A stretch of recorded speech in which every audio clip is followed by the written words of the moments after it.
암 환자들이 많이 오십니다. 근데 벌써 한 3년 전 얘기예요. 3년 전에 우리 집에 암 환자 자매님 한 분이 오셨어요. 한 분이 오셨는데 이분이 5월달경에 오셨는데 완전히 얼굴이 새카마신 분이에요. 남편이 뭐라고 그러느냐면은 간까지 다 암이 전이 돼서 3개월밖에 못 살 거라고. 신부님 마지막으로 황토집이 좋아서 왔노라고. 그래서 신부님이 좀 살려달라고. 내가 무슨 재주로 살려줘요 제가. 그래서 좀 우리 집에 내가 행복론 강의라니까 행복론 강의 좀 들으라고. 근데 마침 그때 암 환자들이 한 10분 정도 있었어요. 그런데 그 암 환자들하고 다른 분들하고 강의를 하는데 10분이 다 웃는데 그 자매는 안 웃는 거예요. 왜 안 웃느냐? 이제 3개월밖에 안 남았기 때문에 그게 너무 걱정이 되니까 내 강의가 재밌지도 않고 웃기지도 않은 거예요. 2시간 내내 무표정한 표정으로 앉아 있더라고요. 그래서 강의 끝나고 내가 자매님을 불러서 자매님 나하고 얘기 좀 하자. 자매님 뭐가 이렇게 걱정이 많으냐. 자매님 지금 근심 걱정은 3개월에 죽는다는 거 걱정을 하는데 3개월에 죽을지 3년 후에 죽을지는 아무도 모른다. 그리고 사실은 오늘 저녁에 교통사고로 죽는 사람도 많고 물에 빠져 죽는 사람도 많다. 우리는 하루를 즐겁게 살면 된다. 내일 걱정은 내일이 알아서 한다. 여러분들 마태복음 6장에 그 얘기가 나오죠. 무엇을 먹을까? 무엇을 마실까? 무엇을 입을까? 걱정하지 말아라. 하늘에 나는 새도 하느님이 먹여준다. 솔로몬도 들에 핀 나리꽃처럼 영화롭게 입지 못했다. 너희들은 오늘 일은 오늘로 족하다. 내일 걱정은 내일이 알아서 할 것이다. 오늘 수고는 오늘로 족하다. 이렇게 말씀을 하셨다. 내일 거 걱정하지 말아라. 그리고 내가 막 자매님한테 혼을 냈어요. 근데 이 자매님이 이틀 동안 집에서 안 나오더라고. 나한테 혼나갖고. 나한테 위로받을 줄 알았더니 그 이틀이 지나고 나서 자매님이 그러더라고. 신부님 생각을 해보니까 내가 남은 3개월 동안 이제까지 하느님의 50년 동안 베풀어 주신 은혜 감사하기도 시간 모자라다는 생각이 든다는 거예요. 마음이 바뀐 거죠. 마음이 바뀌부터 이 자매가 웃기 시작하는 거예요. 막 웃기 시작하는 거예요. 강의를 듣고 웃고 막 그 동료 환자들하고도 산책 다니면서 웃고. 사람이 웃으니까 참 보기 좋더라고요. 얼굴은 까맣게 됐지만은. 그리고 이제 6월 달에 항암을 하러 여기 암세타로 왔어요. 항암을 뭐 거의 5년 동안 암하고 투병을 했으니까 항암을 이제 한다고 10일 있다가 온다는 자매가 가자마자 6일 만에 돌아왔어요.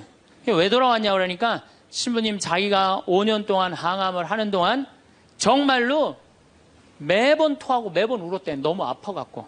근데 이번에 가서 항암을 했는데 안 토했다는 거예요. 안 아팠다는 거예요. 너무너무 좋더라는 거예요.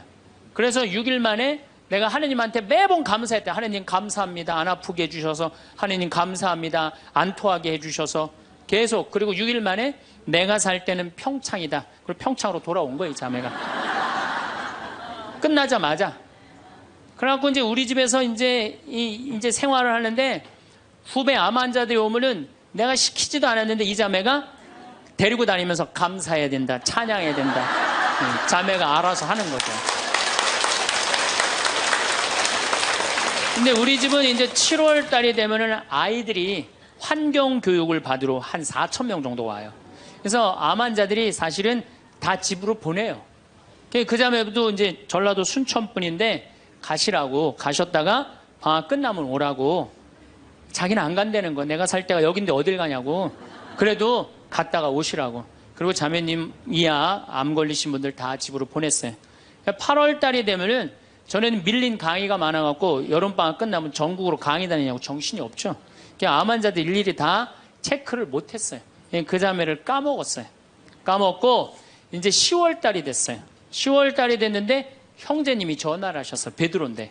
신부님 저 베드로예요. 그러면 그때 전화한 거는 이제 이미 세상 부인이 떠나갖고 이제 장례 치르고 사모하고 49제 하고 그러고 난 다음에 이제 내 생각이 나서 대개 이제 우리 집에 이제 오신 분들이 그렇게 전화를 많이 하세요. 이제 돌아가셨고 다 장례 끝났고 어디다 모셨고 그래서 신부님 이제 기도해달라고. 그래서 이제 자매님 어떻게 됐느냐고, 나는 이제 어디다 묻었느냐고 이렇게 이제 물어본 거죠. 네. 그랬더니 이 형제님이, 신부님, 우리 마누라가 이틀 전인가 3일 전에 서울에 가갖고 그 그 방사능 치료하려고 갔는데 그 암세포를 검사를 했는데, 신부님 글쎄 암세포가 다 사라졌다는 거예요.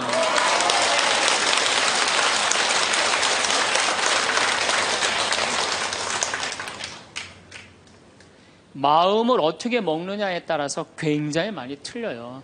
물론 또 하느님이 불러가시면 어쩔 수 없는 거고, 저는 하느님이 불러가는 것도 나쁘지 않다고 생각해요. 예, 불러가면 얼마나 좋아요. 요즘 그 미국에서 어떤 박사가 이제 죽었다가 다시 살아난 사람들 조사를 해봤대잖아요. 죽었다가, 나도 이제 그 본당 사목하면서 죽었다 살아난 사람들 얘기를 들어보면 아주 거의 똑같아요.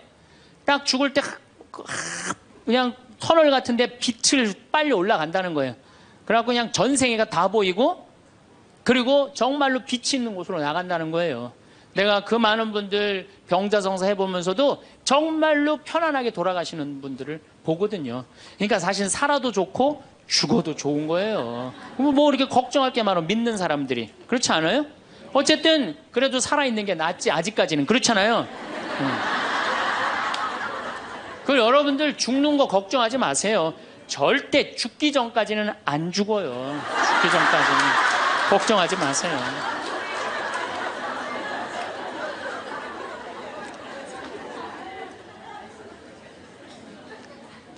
축하한다고. 근데 산책을 나갔다는 거예요. 아, 그렇다고. 예. 그래갖고 이제 11월 달이 됐어요. 우리 집에 이제 은퇴 신부님들이 자주 오세요. 그래갖고 이제 은퇴 신부님들 장어를 사드린다고 내 차에 모시고 가는데 저녁에 전화가 왔어요. 근데 젊은 여자야. 신부님, 84살 먹은 신부님, 73살 먹은 신부님을 내 차에 태고 운전을 하고 왔는데 전화가 왔는데 내가 모르는 번호야. 근데 저쪽에서 너무 이쁘고 젊은 여자가 신부님 저예요 그러는 거예요. 아니 내가 누군지 어떻게 알아. 목소리가 너무 이뻐. 그래서 실례하지만 누구시냐고 그랬더니 저쪽에서 뭐라 그러냐면, 신부님 섭섭해요. 제 목소리를 벌써 잊으셨어요 그러는 거예요. 그래서 내가 누구냐고 그러니까 저 마리아예요 그러는 거예요. 그러니까 그 자매야. 아니 목소리가 원래 이렇게 이뻤느냐고. 말만 하면 울음을 물었거든요. 신부님 나 죽으면 안 돼요 이랬던 자매인데 이렇게 밝은 목소리냐고. 신부님 제가 요즘 너무 건강이 좋아지고 너무너무 행복하다고. 그리고 재작년 5월 달에 내가 전라도 여수에 강의를 갔는데, 문수동 성당이라는 곳에 강의를 갔는데 그 자매가 순천에서 온 거예요. 갓김치를 담아서. 근데 이 자매가 나한테 전화해갖고, 신부님 자기는 너무 행복하다는 거. 뭐가 행복하냐고 하니까 드디어 파마를 했다는 거예요. 암 환자들 꿈은 파마하는 거 아니에요. 그리고 딱 봤는데 그 자매가 이뻐요. 되게 암 걸리는 사람들 특징이 뭐냐면 이뻐요. 암 걸린 사람들이 왜 이쁜지 알아요? 이쁘니까 승질을 못 내잖아요. 이쁜 척 해야 될 거 아니야. 그러니까 화나는 일이 있어도 다 참고 사는 거야. 그러니까 이쁜 사람들이 암에 많이 걸려요. 또 어떤 사람이 법 없이도 사는 사람들이 암에 많이 걸려요. 다 참고. 그게 다 암이 되는 거예요. 그걸 참고 사느냐고. 참 예쁘게 생겼어. 그 많은 분들 중에 딱 마리아 자매가 눈에 딱 띄더라고요. 우리 직원들은 몰라보더라고. 얼굴이 분홍색으로 변하고. 나를 끌어안으면서 자기 너무 행복하다는 거. 그러니까 이 자매는 딱 끌어안았는데 내가 성령으로 꽉 차 있는 걸 느끼겠더라고요. 근데 3개월 만에 돌아가신다는 분이 지금 3년째 살고 있어요. 지금까지도. 그래서 여러분들 우리가 마음을 근심 걱정하지 말고 감사하다가 살다 보면은 우리한테는 늘 행복한 일이 벌어진다. 신부님 결혼 생활을 한번 해보세요. 얼마나 화가 나나. 여러분들 누구 때문에 제일 많이 화가 나요? 남편, 아내, 자식들 때문에 화가 나죠. 이 자식들하고 관계를 보면은 자식 그냥 아무 잘못도 없는데 자기 화나면 자식들한테 뭐라고 폭언을 쏟아붓느냐면은 다 필요 없어. 너도 필요 없어. 그러죠? 밥이 넘어가냐? 뭐 이런 말 막 하잖아요. 자식들한테. 근데 여러분들 자식들한테 화로 키우면 그 화가 자기한테 돌아옵니다. 제가 한 15년 전에 용산 전자랜드에 내 후배 신부가 전축을 산다고 그래서 전축사로 갔어요. 그때 2월 15일경이었어요. 졸업 시즌이었어요. 전축을 사러 갔는데 그날 아마 아들이 이제 졸업을 했나 봐, 중학교를. 그래갖고 컴퓨터를 사준다고 엄마하고 아들하고 나온 모양이에요. 근데 엄마는 100만 원을 들고 나오고 아들은 그 컴퓨터 앞에서 150만 원짜리 컴퓨터를 자꾸 사고 싶어 하더라고요. 그러니까 이제 아들하고 엄마가 오니까 엄마가 슬슬 열받는 거지.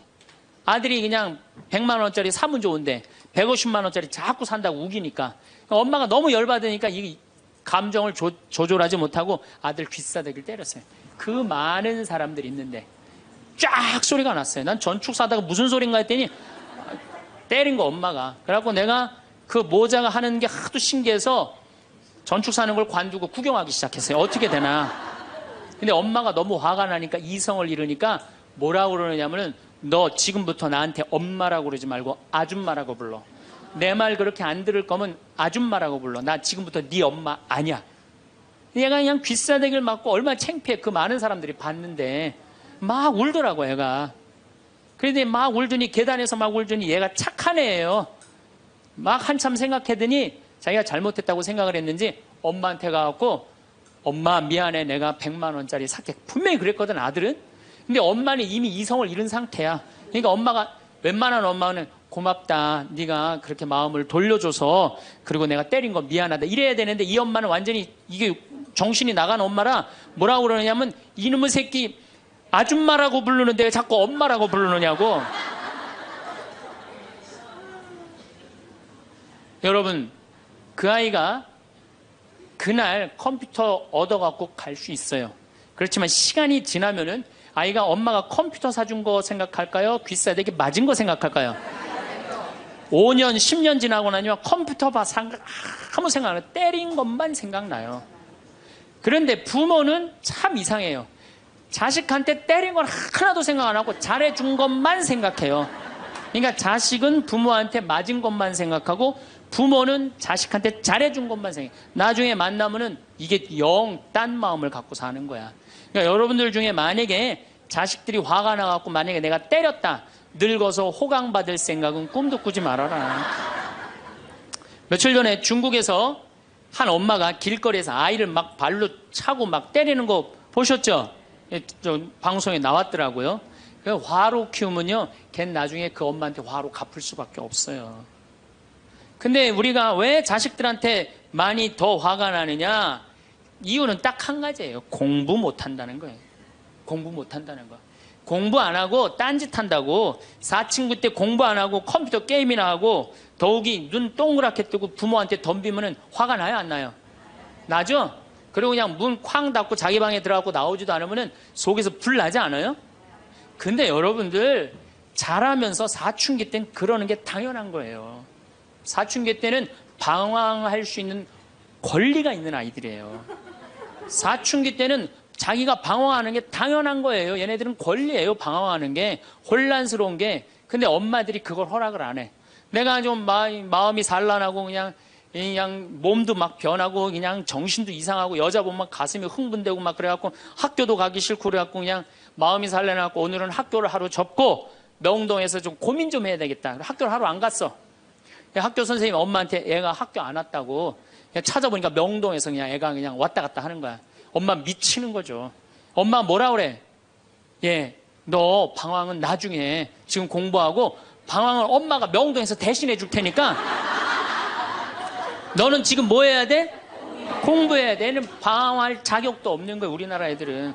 우리나라 애들은요 부모를 마귀로 보는 거. 마귀로. 자기를 괴롭히는 마귀로 보는 거예요. 부모가 어디 있어요. 사실은 여러분들 자식들한테 욕심만 포기하면요 자식들하고 싸울 일 하나도 없어요. 사실은 내 자식이 몸으로 살 놈인지 머리로 살 놈인지 빨리 판단해야 돼요. 우리 집에 이것도 한 3년 전 얘기인데 요셉이가 왔어요. 고등학교 졸업하고 대학을 떨어진 아이예요. 근데 그냥 대학을 떨어진지 집에서 컴퓨터 게임만 하는 거예요. 엄마가 미치는 거지. 애를 보면 대학도 안 들어갔지, 새벽 4시까지 컴퓨터 게임하지, 낮에는 1시에 일어나지. 그냥 미치는 거죠. 그래갖고 나한테 데리고 왔어요. 강원도 평창에. 근데 살이 얼마나 쪘는지 애가 살이 너무 찐 거예요. 그래갖고 그냥 눈이 살이 쪄갖고 이 눈두덩이가 안 보이는 거예요. 그래서 신부님 우리 애가 문제라고 공부는 안 하고 컴퓨터 게임만 한다고. 그래갖고 그냥 내가 애를 보니까 이 눈두덩이 찢어진 눈두덩 사이로 걔 눈을 자세히 들여다보니까 애는 문제가 없더라고요. 애는. 근데 애가 살이 얼마나 쪘는지 100kg인지 110kg인지 120kg인지 130kg인지 알 길이 없는 거야. 왜? 우리 생태마을의 저울은 100kg까지 밖에 재는 게 없거든. 올라가면 막 뱅글뱅글 도는 거 저울이. 그래서 내가 고추 빨 때 방앗간에 나갈 때 달아봐라. 그래서 달아봐. 그랬더니 얘가 몇 킬로가 나냐? 130kg가 나서 130kg. 그래갖고 일단은 하여튼 놔두고 가라고. 그래갖고 이제 엄마는 갔어요. 엄마는 가고. 근데 애가 참 건강한 애예요. 정신도 맑은 애 아이고. 부모 입장에서 문제인데 내 눈에는 문제가 아니더라고. 너 밭에 나가서 일 좀 해라. 그래갖고 이제 다 큰 애니까 밭에 나가서 일을 하고 일주일 지나고 난 다음에 관리장한테 물어봤어요. 걔 어떠냐고 요셉이. 그랬더니 관리장이 넘버 원이라는 거예요. 엄마는 문제라고 데리고 왔는데 우리 생태마을의 관리장은 넘버 원이라는 거. 일도 잘하고 성격도 좋고 기가 막히더라고. 어떻게 일을 잘하냐 하니까 애가 힘이 좋아갖고 물건도 잘 게으름을 안 핀다는 거예요. 게으름을. 여러분들 얘가 몸으로 살래요? 머리로 살래요? 몸으로 살래죠? 몸으로 살래를 머리로 살라 그러면 얘가 머리가 돌 것 같아 안 돌 것 같아요? 그러니까 내가 몸으로 살지 머리로 살지 빨리 구분할 줄 알아야 돼요. 그래갖고 애가 너무 괜찮으니까 6월 달에 우리 생태마을에 앞에 강이 흐른단 말이에요. 거기서 래프팅을 합니다. 그래서 래프팅 가이드를 자격증을 따라고 그랬어요. 그랬더니 우리 래프팅 가이드 팀장이 신부님 다른 아이는 다 따도 얘는 못 땁니다. 왜냐하면 이 가이드 자격증 체육학과 애들이 따는 거거든요. 배를 뒤집었다가 폈다가 강물에 뛰어 들어갔다가 강물에 또 올라오고 그래야 되는데 130kg짜리가 강물에 한번 빠지면 그만이지 어떻게 자격증을 땁니까?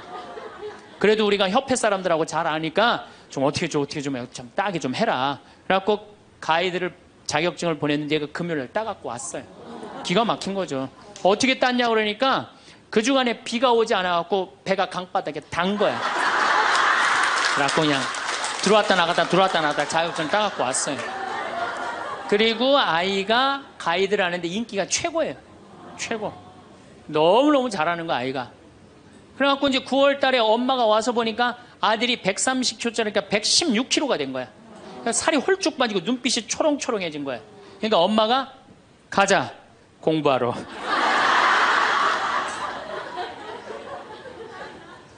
제가 보기에는 이 아이는 우리 집에 4년 동안 일하면은요 돈 5천만 원, 6천만 원, 7천만 원 벌어요.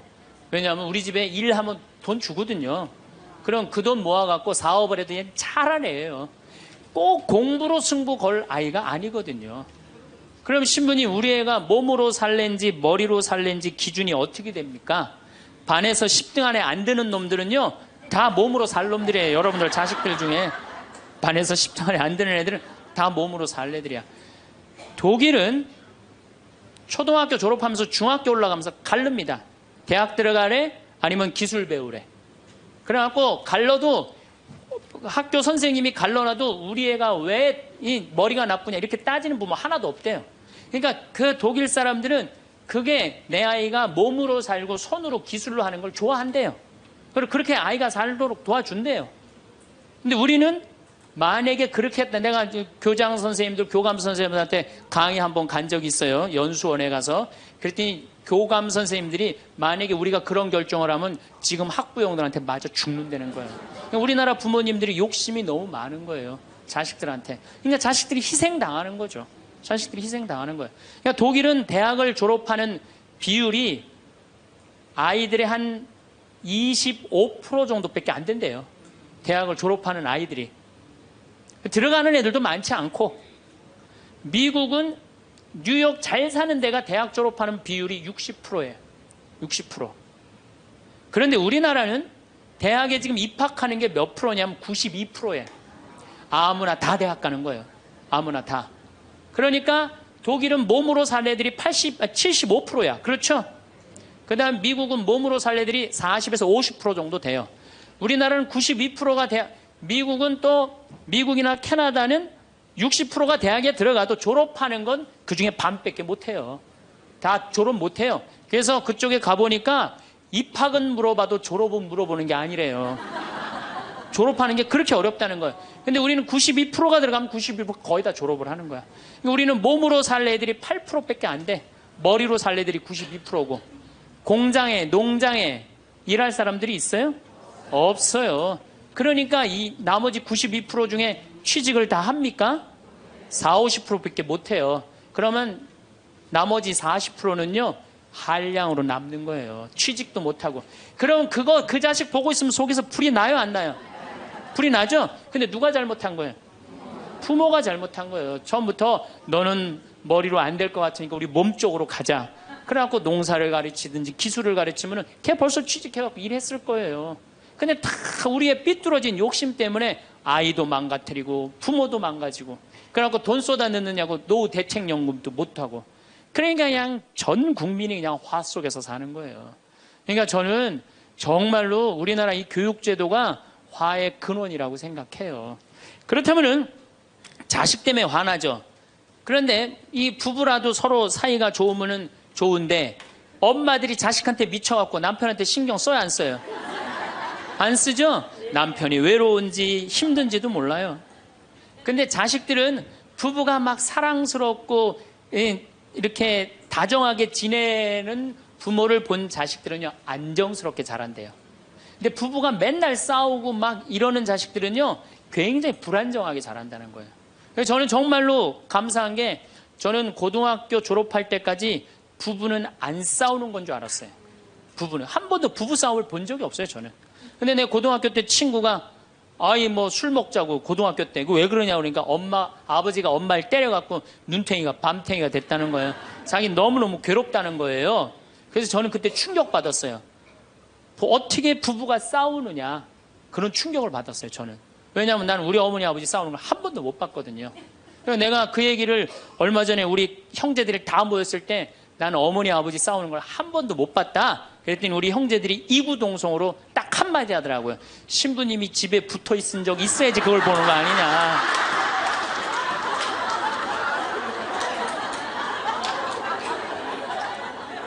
어쨌거나 저는 본 적이 없어요. 저는 굉장히 긍정적으로 잘할 수 있는 거죠. 근데 우리나라 남자들은 참 불쌍해요. 돈은 죽어라 벌지만 그 돈을 마음 느긋하게 써볼 수가 없어요. 그렇죠? 자식들 학원비에 대학 등록금 되다 보면은 30에 결혼해서 시집 장가 갈 때까지 60대까지 노예같이 사는 게 대한민국 남자들이에요. 이 남자들 짜증 나겠어요? 안 나겠어요? 화가 나겠어요? 안 나겠어요? 날 수밖에 없어요. 그런 남편들을 신경 한번 써줘 봤어요. 정말로 남편 정말로 남편을 왕대접 해줘봤느냐고. 여러분들 길 가는 사람이 여러분들 10,000원 주는 사람 있어요? 길 가는 남자가 당신 예쁘다고 10,000원 주는 남자 봤어요? 근데 여러분들 남편은 그냥 한 달에 뼈가 빠지게 벌어갖고 200만 원이든 300만 원이든 400만 원이든 갖다 바치잖아요. 그러면 그 남편한테 감사해야 될 거 아니야. 근데 그냥 감사는 안 하고 그냥 남의 김치찌개도 그냥 제대로 안 하면 그냥 못 끓이고 그냥 자식이라고 있는 거 학원 다니다 보면은 밤 12시에 얼굴 보기도 힘들어요. 아버지가 자식을 키우고는 있지만은 다정한 자식을 구경하기가 힘들어요.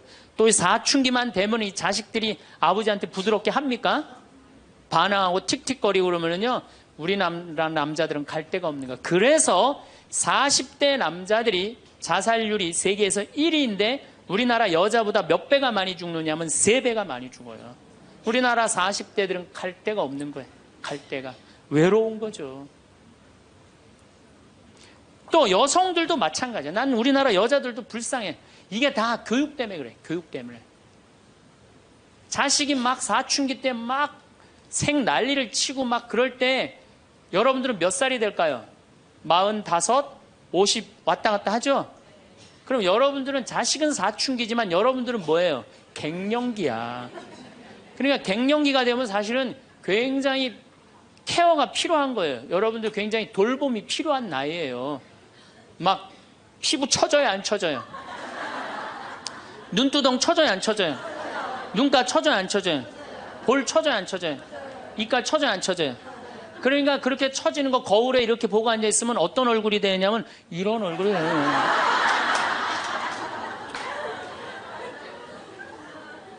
사람은요, 눈가가 올라가야지 이쁘고 이가가 올라가야지 이쁘거든요. 그러니까 이제 50이 되면은 이쁜 게 하나도 없는 거야. 그러니까 젊은 여자들이 이쁘게 보이려고 화장할 때 어떻게 연필을 막 위로 그리잖아, 이렇게.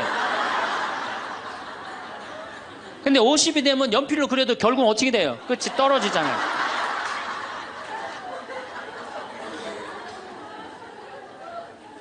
하지만 우리나라 이 갱년기의 여성들은 자신의 고통, 번뇌 뒤로 하고 감추고 희생합니다. 묻어두는 거예요. 자식을 위해서 희생한다. 내가 지금 뭐 생리가 이어졌다 끊어졌다 그냥 정신이 깜빡깜빡 하잖아요, 여러분들. 갱년기 시작되면은. 그렇죠? 지갑은 뒀는데 어디다 뒀는지 생각이 안 나는 그런 경우 참 많죠.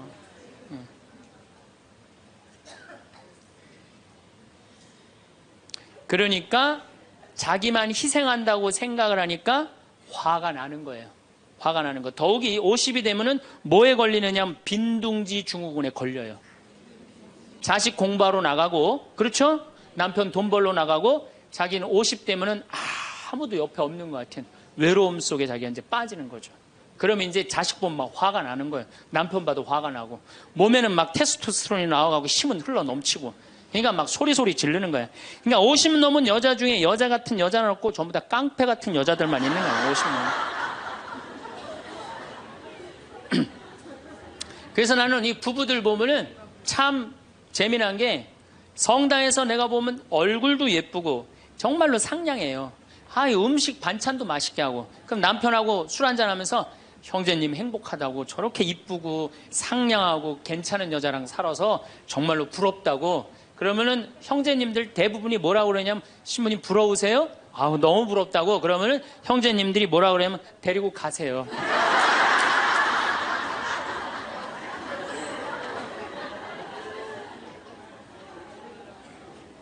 그래서 부부가 서로 사랑하지 못하고 자식하고도의 애정을 쌓지 못하고 그러니까 우리가 이제 화가 꽉 차 있는 거예요.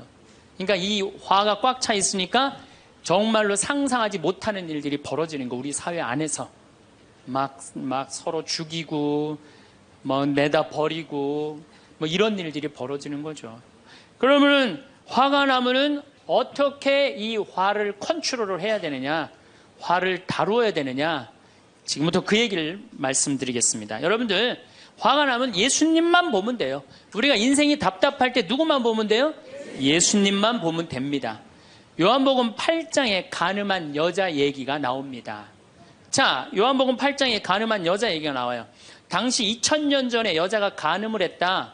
이건 당시 중동 지역에서는 어떻게 했느냐면 돌로 쳐서 그 여자가 돌에 맞아갖고 쓰러져갖고 돌 무더기를 만들어서 죽여요. 이번에도 중동에서 그런 일이 있었죠? 사진을 보니까 진짜 돌 무덤을 만들어 버리더라고요. 근데 이 여자가 간음을 하다가 이번에 이 중동에서 그런 분은 남자하고 팔짱 끼고 나갔는지 그냥 외출했다고 그거 이유 하나로 그 처벌을 당했어요. 근데 이 여자는 현장에서 붙잡혔어. 중동에서 이 여자들은요 다 싸고 다녀요. 그만큼 여자를 사람 취급을 안 해요. 그런데 이 여자가 간음을 했어. 그러니까 남자들이 막 화가 날 것 같아, 안 날 것 같아요? 너무너무 화가 나는 거지. 이 여자는 여러분들 예뻤겠어요, 안 예뻤겠어요? 예뻤을 거예요. 왜냐하면 당시에 간음을 한다는 건 목숨을 걸었기 때문에.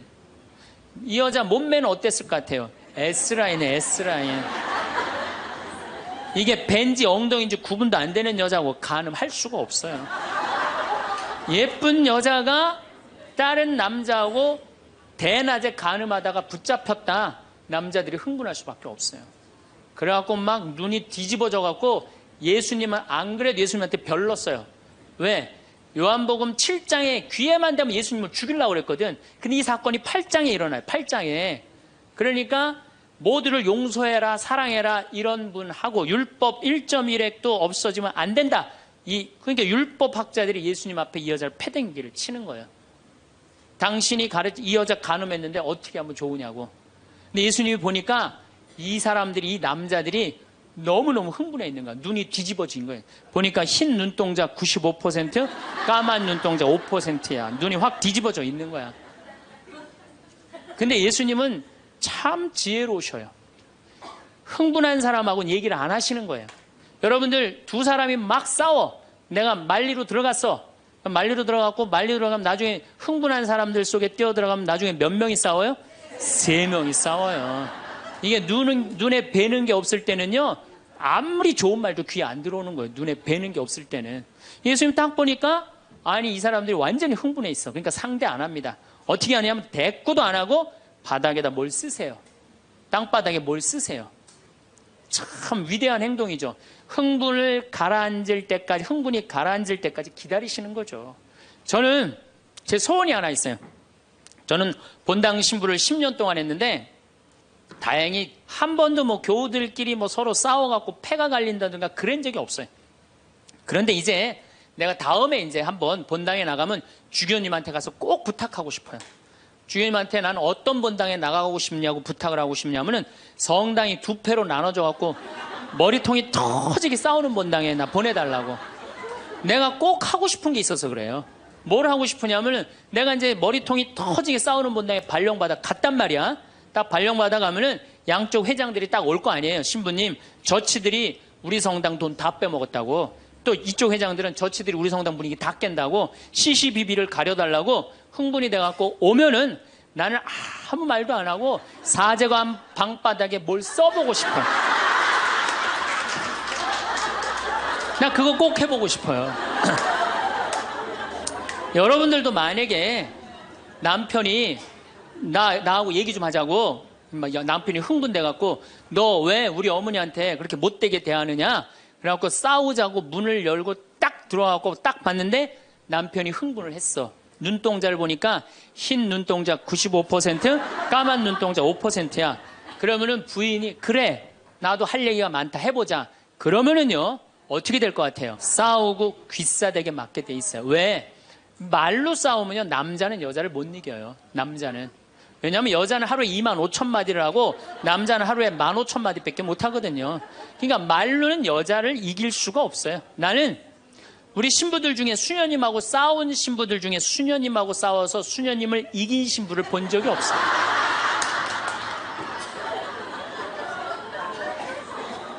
말로는 안 되는 거예요. 그러니까 여러분들, 남편이 흥분해갖고 딱 나하고 얘기하자 그러면 여러분들은 아무 대꾸하지 말고 방바닥에 뭘 쓰세요. 뭐 할 때까지? 남편 흥분 가라앉을 때까지. 예수님은 땅바닥에 쓰시는 거예요. 사실은 그거는 다른 뭐 아주 신학교 있을 때 뭐 많이 배웠죠. 뭘 써셨을까? 예수님이 과연 뭐 별 얘기를 들었는데 다른 의미는 아니고 흥분이 가라앉을 때까지 기다리신 거예요. 그래갖고 이제 이 사람들이 이제 흥분은 가라앉고 사건만 남은 거야. 사건. 그래갖고 이제 흥분이 좀 가라앉은 상태. 여러분들 아무리 화가 나도 열만 심으면요, 웬만하면 흥분이 가라앉아요. 그 열을 못 쉬어서 흥분이 터지는 거죠. 그러니까 좀 어느 정도 흥분이 가라앉으니까 이 사람들이 물어봅니다. 이 여인을 어떻게 하면 좋겠습니까? 간음을 했는데. 그러니까 예수님이 딱 보니까 이제 흥분이 가라앉은 것 같아. 그러니까 딱 한마디 더 합니다. 그래? 그렇다면은 너희 중에 죄 없는 사람이 먼저 저 여자를 돌로 쳐라. 그리고 그 다음 행동이 기가 막히세요. 다시 땅바닥에 뭘 쓰세요. 이게 뭐냐면 생각할 시간을 주는 거예요. 생각할 시간. 여러분들 만약에 자식을 막 혼냈어. 너 한 번만 더 게임하면 엄마가 저 컴퓨터 부셔버린다고. 그리고 너 문 열어놔. 그리고 문 열어놓고 자기는 텔레비전 보고 있으면서 아들은 게임 하나 안 하나, 한쪽 눈은 게임 하나 안 하나 보고 한쪽 눈은 텔레비 보고 있으면 아들이 그걸 잘 받아들이겠어요? 더 욱하는 게 생겨요. 한 번 혼냈으면요, 생각할 시간을 주는 게 중요한 거예요. 그러니까 예수님은 생각할 시간을 주는 거예요. 너희 중에 죄 없는 사람이 먼저 저 여자를 돌로 쳐라. 그리고 난 다음에 예수님 다시 땅바닥에 뭘 쓰십니다. 그런데 언제까지 기다려주시느냐 하면 다 떠날 때까지 기다리는 거예요. 중간에 고개 안 돌리시고. 그리고 다 떠났어. 다 떠나고 나니까 그때서 고개를 들어서 혼자 남은 여인한테 물어봅니다. 여인아, 네 죄를 묻던 사람들이 어디 갔느냐? 아무도 없습니다, 주님. 그래? 그들이 만약에 네 죄를 묻지 않았다면 나도 네 죄를 묻지 않으마. 이거 기가 막힌 얘기예요. 왜? 예수님은 죄를 묻을 수 있는 권한이 있으신 분이에요. 얼마든지 그 여자를 징계할 수 있어요. 그렇지만 다른 사람이 묻지 않았기 때문에 나도 묻지 않겠다. 아, 기가 막히지 않아요? 예수님은 세 사람을 용서합니다. 첫 번째, 죽이다고 덤비는 바리사이들을 용서하고, 간음한 이 여인을 용서하고, 그 다음에 율법의 1.1획도 나는 어기로 온 것이 아니다, 없애러 온 것이 아니다, 이렇게 가르친 당신까지 용서한 거야. 다시 말해서 흥분이 가라앉으면요, 문제 해결은 다 돼요. 흥분한 상태에서 여러분들이 문제 해결하려면 해결이 안 된다는 얘기예요. 그렇다면은 이 흥분은, 화는 어떻게 하면 조절할 수 있느냐? 첫 번째, 숨을 잘 쉬어라. 이거는 모든 화를 조절하는 책을 읽어보면요, 첫 번째로 나오는 게 숨을 잘 쉬어라예요. 화가 나면은 숨이 가빠져요, 안 가빠져요? 가빠지죠? 씩씩거린다 그러죠? 이게 숨을 어떻게 주체하지 못해서 그러는 거예요. 근데 여러분들, 숨은 창세기에 보면은 하느님이 인간을 창조하시고 뭘 불어넣었다 그래요? 숨을. 그러니까 우리가 숨을 쉰다는 건 생명을 쉬는 거예요. 생명을. 그러니까 숨을 잘못 쉬면 생명을 잘못 다루는 거하고 똑같은 거예요. 근데 숨은 어떻게 내 몸으로 들어와서 코로 들어와서 심장으로 해서 이 위로 해서 그 다음에 단전, 배꼽 아래로 해서 간으로 해서 폐로 이렇게 돌아서 나가는 게 숨이에요. 그래갖고 온전히 산소 공급이 온 장기 안에 다 돼야 돼. 근데 화가 나면 여러분들 숨을 어디다 걸어놓고 쉬어요? 목에다, 목줄에서 딱 걸어놓고 싸우잖아요. 남편하고 싸울 때. 예? 내가 시집하고 당신한테 해준 게 뭐가 있어? 외식을 해줘서, 설거지를 해줬어, 그렇다고 여행을 시켜줘서, 밍크 코트를 사줘서, 다이아를 사줬어. 그럼 얼굴이 빨개져, 안 빨개져요? 왜 빨개지느냐면 이게 내려갔다 와야 되는데 여기만 딱 차 있으니까 점점 풍선처럼 부풀러 오르는 거예요. 그렇게 1시간을 소리 지르고 싸우면은 1시간 동안 여기 산소 통합니까, 안 통합니까? 안 통하면 여기가 무슨 병이 드느냐면 화병이 드는 거. 그래서 드는 병이 화병이에요. 그러니까 싸울 때 어떻게 싸워야 되냐면 숨을 쉬고 싸워야 되는 거예요. 싸울 때 어떻게 싸워야 되냐면, 당신이 말이야, 시집 와갖고 나한테 해준 게 뭐가 있어? 설거지를 해줬어, 그렇다고 외식을 시켜줬어.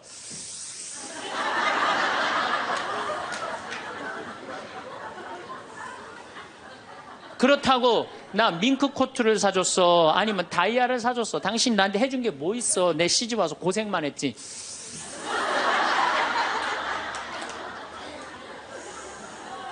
그렇다고 내가 하느님 그렇게 열심히 믿었는데 예수님 태어난 나자렛을 보내줬어, 갈릴레아를 보내줬어. 나 이 집에서 종처럼 일만 했는데 당신 뭐가 있다고 나한테 소리를 지르고 그래? 이렇게 숨을 쉬고 싸우면은요, 절대 남편한테 귀싸대기 안 맞아요. 남편이요, 차분히 얘기하게 돼 있어요. 근데 막 흥분을 끌어올리면서 얘기하면 사람 감정이 격해져 갖고 이성이 사라지는 거예요. 그래서 우리가, 내가 너무너무 화가 나면은 심호흡을 10번만 하면은 굉장히 문제가 해결된다는 거예요. 그래서 여러분들, 화가 나면은 어떻게 해라? 숨을 잘 쉬어라. 두 번째, 화가 나면 어떻게 해라? 걸어라. 걷는 게 아주 중요합니다. 여러분들, 화가 날 때 묵주를 들고 나와서 동네 한 바퀴만 돌면은요, 알아서 마음이 정리가 돼요. 해결책도 알아서 나와요. 2시간, 3시간만 걸으면은요, 완전히 차분해져서 들어가요. 그러니까 화가 나면 그 자리에서 떠나야 되는 거, 무조건. 떠나는데 가만히 있으면 더 이게 일어나거든요.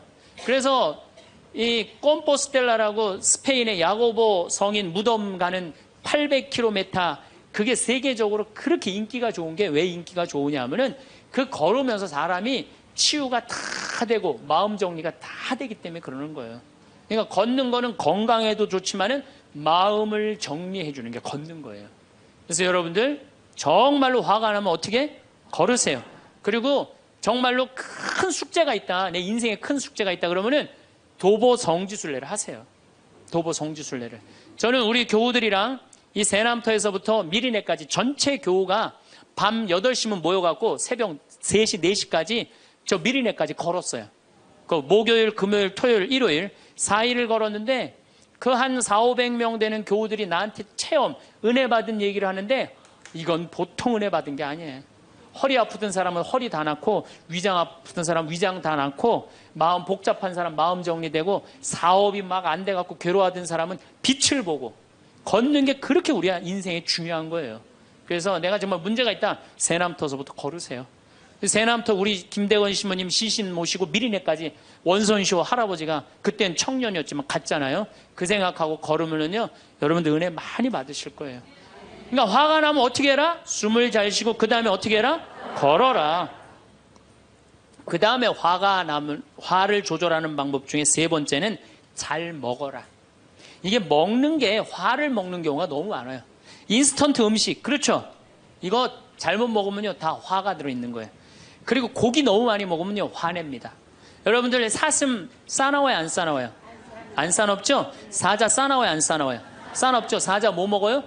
고기 먹죠? 사슴 뭐 먹어요? 풀 먹죠? 내 아들이 나한테 덤비는데 막 리모컨 던지고 막 자기 막 방문 부시고 그러면은요, 애가 성격이 나빠서 그런 게 아니에요. 아, 내가 고기를 너무 많이 먹여서 그렇구나. 그래갖고 걔를 뭘 먹이냐면 6개월 동안 풀만 먹여보세요. 6개월만 지나면 완전히 온순해집니다. 그리고 여러분들, 우리가 먹는 게 화가 너무 많아요. 아주 비근한 예를 하나 드릴게요. 달걀을 예를 드릴게요. 달걀을 여러분들, 닭들 어떻게 달걀을 낳아요? 우리 지금 여러분들 보통 드시는 닭들 다 가둬놓고 하죠? 재웁니까 안 재웁니까? 안 재우죠? 재우지도 않죠. 공간이 조그맣죠. 스트레스 받으니까 옆에 닭 막 좁니다. 부리로. 그러니까 어떻게 하냐면 부리를 잘라요. 못 쪼개. 그런 닭들이 놓는 달걀은 화가 들어있을까요? 안 들어있을까요? 화가 들어있는 거예요. 그런 음식들이, 자연적이지 않은 음식들이, 반자연적인 음식들을 우리가 먹는 게 문제예요. 우리 닭들은 내가 300마리 키우는데 막 날아다니면서 놓는 알들은 벌써 향이 좋아요. 딱 깨서 먹으면 아주 고소하고. 그런데 일반 그 시중에서 이렇게 사는 닭들은 막 약간 좀 비리고 이런 냄새, 그 스트레스 받는 거예요. 그럴 만큼 먹는 게 중요한 거예요. 그래서 자연식이라는 게 우리한테 그래서 중요한 거예요. 그래서 이 화도 커피 많이 먹으면 막 심장 두근두근 거려요, 안 거려요?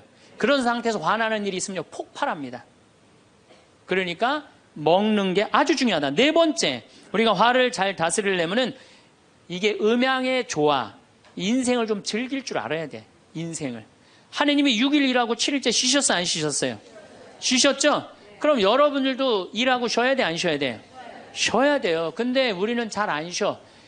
하느님이 태양도 동그랗고 달도 동그랗고 산도 동그랗고 사람 머리도 동그랗고 이렇게 동그랗게 만들어 놓으신 이유는 동그랗게 살라고 그러는 거예요.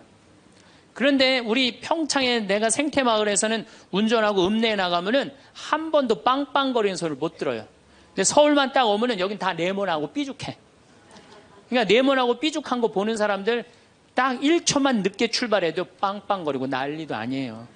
그러니까 여러분들 음양의 조화를 잘 이루어야 돼요.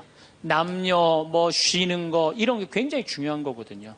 그래서 좀 어디 가서, 그러니까 우리 생태마을 같은데 1년에 일주일씩 와서 조용히 기도하고 쉬고 가면은 영혼이 편안한 거죠.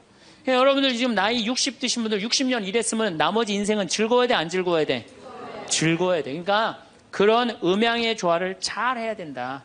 다섯 번째, 제일 중요한 거, 화가 안 나는 최고 좋은 길은 뭐냐면 자기 자신한테 잘해주면 돼요. 내가 행복하면 절대 화 안 납니다. 얼마 전에 우리 집에 대장암으로 온몸에 퍼져서 돌아가신 분이 계세요. 자매님이 나보다 1살 많은데 죽기 일주일 전에 나를 딱 끌어안고 울면서 이런 말을 했어요. 신부님, 나는 내가 이제 곧 죽을 것 같은데 나는 남편한테도 안 미안하대요. 왜 안 미안하냐면 남편 평생 집 돌본 적이 없대요. 그래서 하나도 안 미안하대요. 그리고 자식한테도 안 미안하대요. 왜? 대학까지 자기가 이 빌딩 청소해갖고 대학까지 졸업시켰대요. 그런데 누구한테 미안하냐면 자기한테 미안하대. 자기는 이 47년을 살면서 한 번도 고생만 했지 자기 맛있는 고기를 사준 적도 없고 자기한테 예쁜 옷을 해입힌 적도 없고 좋은 데 구경시켜준 적도 없다는 거야. 그런데 지금까지 고생만 하다가 떨컥 병에 걸려서 죽는다는 거예요. 그래서 자기한테 너무너무 미안하다는 거예요. 근데 이제 죽는다는 거예요. 자기한테 한 번도 잘해준 적이 없는데 너무 자기한테 미안하다는 거예요. 여러분들한테 잘해줘야 될 것 같아요? 안 잘해줘야 될 것 같아요?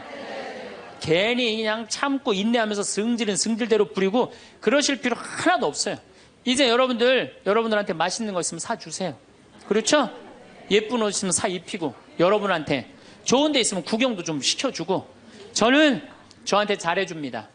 왜 잘해주느냐 하면은 나는 본당을 떠나 있기 때문에 본당 총회장님도 없고 부회장님도 없고 성무회장님도 없어요. 그러니까 나 고기 먹고 싶으면 사주는 사람 아무도 없어요. 내가 고기가 먹고 싶으면 내가 사줘요. 베네딕토 고기 먹고 싶냐? 가자. 내가 오늘 사줄게. 난 내가 데려와서 내가 사줘 나한테. 그러니까 스트레스 받는 일이 없는 거예요. 남한테 섭섭한 것도 없고. 그래서 제가 항상 하는 얘기지만 집에서는 엄마가 행복해야 돼. 그래야지 자식이 행복한 거예요. 집에서는 아내가 행복해야 돼. 그래야지 누가 행복해? 남편이 행복한 거예요. 집에서는 며느리가 행복해야 돼. 그래야지 누가 행복해? 시어머니가 행복한 거예요. 그러니까 여기 계신 여러분들이 행복해야지 대한민국이 행복한 거예요. 이제는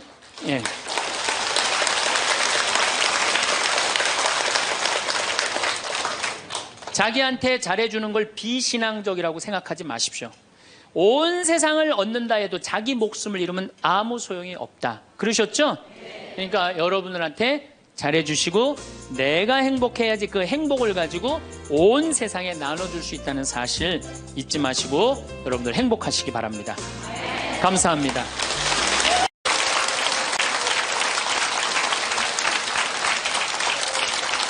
참 예수님, 네, 지금 생명을 살리는 말씀이라는 주제로 이야기를 나누고 있습니다.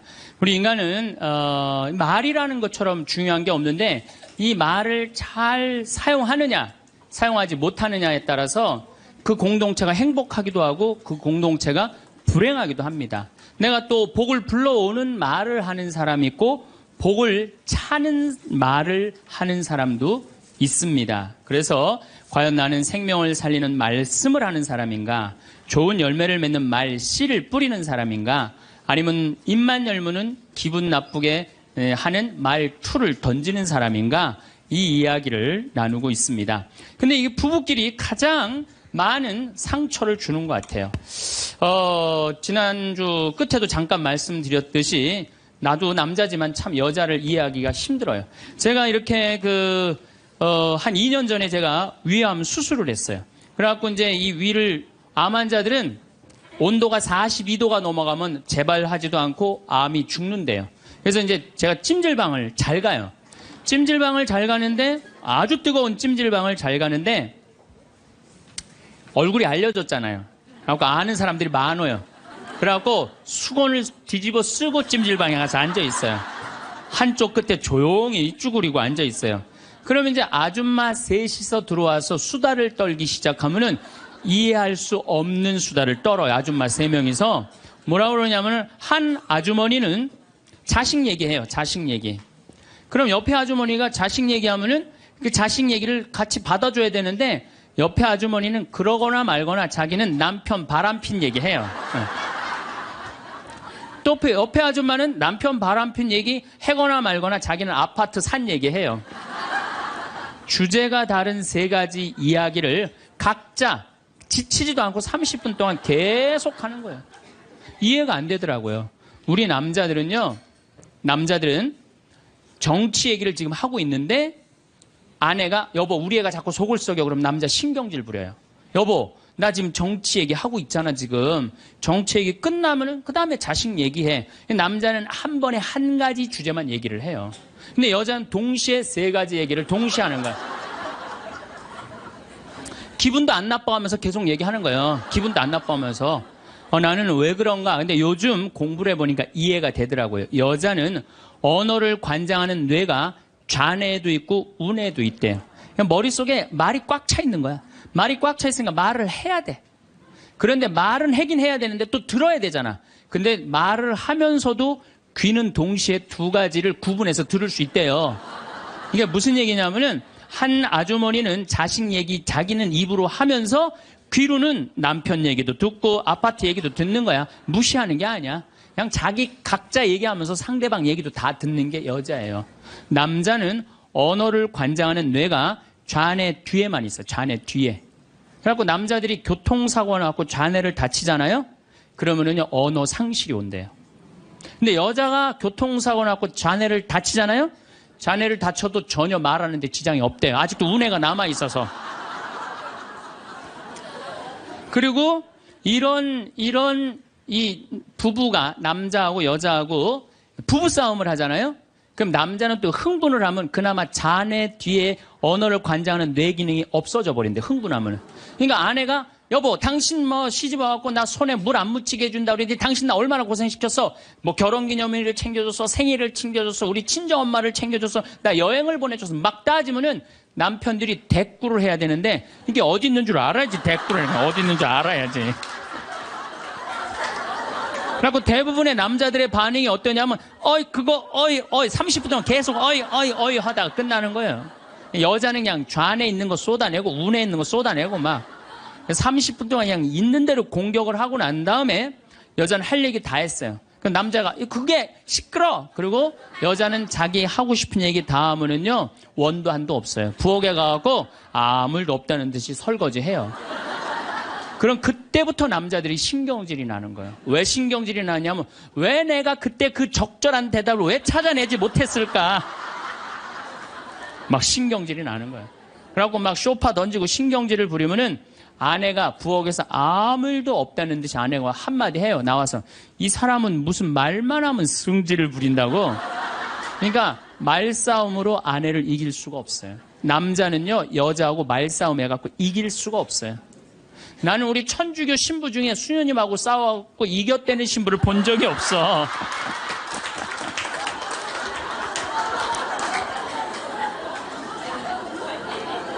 말싸움으로 여자를 이길 수가 없어요. 말싸움으로. 하느님이 창조할 때 남자한테는 너는 하루에 10,000마디만 해라. 10,000마디만 해라. 창조할 때 그렇게 창조하신 거예요. 10,000마디만 하라고. 여자는 하루에 너는 25,000마디 해라. 25,000마디 해라. 그러니까 하느님이 10,000마디만 하라고 창조한 남자는 출근해갖고 직장에 가면 10,000마디 해요. 이 말 저 말 하면은 벌써 10,000마디 끝나. 집에 들어오면 더 이상 말할 수가 없어. 아니 하느님이 10,000마디만 하라고 그래서 10,000마디만 하고 들어온 거야. 집에 들어와서는 더 이상 할 얘기가 없는 거예요. 할 의무 끝냈어. 근데 우리 여기 있는 자매님들도 남편 출근하고 애들 학교 가도 혼자 있으면서도 10,000마디 해요. 멸치 대가리 따면서 너는 어디서 잡혀서 우리 집에 왔니? 꽁치 다듬으면서 너도 어디서 잡혀서 왔니? 그리고 막 텔레비 보면서도 텔레비하고도 얘기해요. 그냥 텔레비하고도 얘기해요. 막 텔레비하고도 얘기하고 그렇게 10,000마디 해요. 10,000마디 하고 저녁에 이제 몇 마디가 남았냐면 15,000마디가 남은 거야. 이 15,000마디를 누구하고 하고 싶으냐면 남편하고 하고 싶은 남편. 그래갖고 저녁 차려주고 남편한테 여보 그 옆집 여자 말이야. 오늘 저녁에 같이 저녁 찬거리를 사러 시장에 나갔는데 그 여자는 김치찌개 거리를 돼지고기 한 근만 사면 되는데 5근이나 사고 정신 나간 여자야. 그러니까 그냥 살림이 그 모양이지.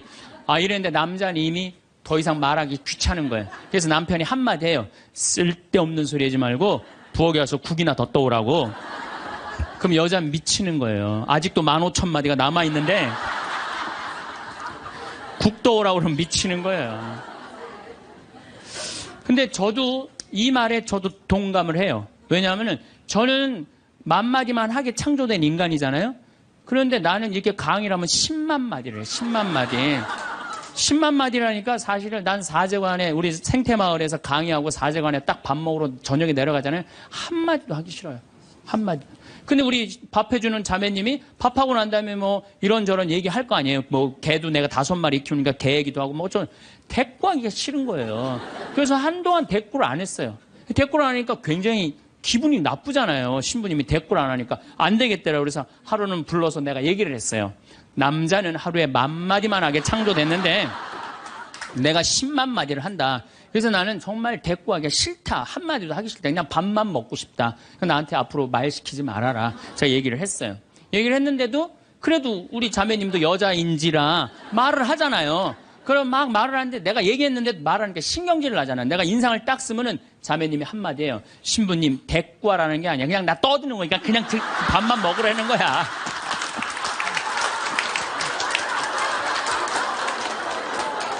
이게 뭐냐면은 이게 합의가 된 거예요. 합의가 된 거야. 그러니까 그냥 떠들어, 그냥 떠. 난 대꾸 안 하는 거 이해하고 떠드는 거 이해되는 거 서로.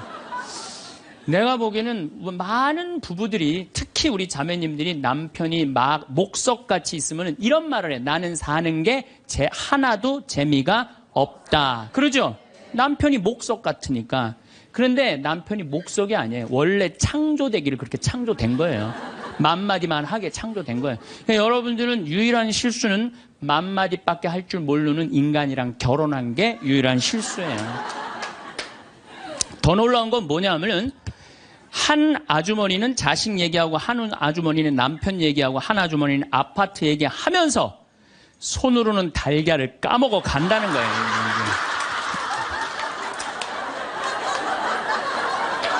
아, 이거 대단하지 않아요? 달걀. 여러분들 남편한테 이번 추석 때나 뭐 어느 때 한번 시켜보세요. 달걀 좀 까줘 그러면 남편은 어떻게 하는지 알아요?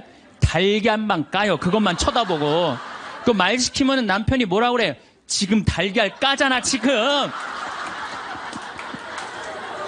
남자는요 한 번에 한 가지밖에 할 줄 몰라요. 동시에 두 가지를 못해요. 근데 여자는 특성상 밥 올려놓고 찌개 올려놓고 다듬어야 되고 나물 다듬어야 되고 반찬해야 되고 동시에 여러 가지를 할 수 있어요. 그래서 집에 전화가 오잖아요. 전화가 오면은 아빠가 전화를 받으면 테레비 소리가 크면은 아빠가 한마디 해요. 시끄러워. 테레비 소리 줄여. 그러죠? 또 애들 시끄러우면 아빠 통화하니까 가만히 있으라고 그래요. 그 남자는 전화만 해요. 근데 엄마한테 전화가 오잖아요. 테레비 소리 애들 떠드는 거 전혀 상관없어. 더욱이 어느 정도로 심하냐면 막 통화하면서 테레비에 딱 어떤 여자가 나오면은 저 여자 이혼했다고 그러더니 나오네.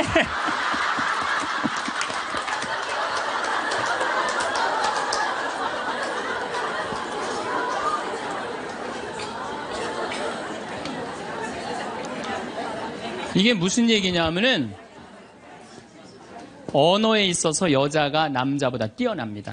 언어에 있어서. 제가 한번 뭐 고등학교 강의를 갔는데 한 10년 전 얘기예요. 강의를 갔는데 그해 경기도에 영어 선생님 172명을 뽑았는데 여자가 170명, 남자가 2명 됐대요. 언어에는요 여자가 탁월한 능력을 갖고 있어요. 그러니까 남자는 말주변이 없어. 말주변이 없게 돼 있어요. 근데 문제는 언어만 뛰어난 게 아니에요. 여자가 시각도 뛰어나요. 시각도. 우리 눈에는 광수용체가 있어. 빛을 받아들이는 수용차, 짝대기, 사각형 짝대기가 1억 3천만 개가 있어요. 이게 남자, 여자가 다 있어요. 근데 요 1억 3천만 개는 하얀색, 빨간색, 까만색, 파란색만 구분하는 거예요. 그러니까 남자들은 이 광수용체 1억 3천 거 요것만 있어요. 그러니까 남자들은 색깔 구분을 4가지만 해요. 남자는 회색도 하얀색, 베이지색도 하얀색, 하얀색도 하얀색이야.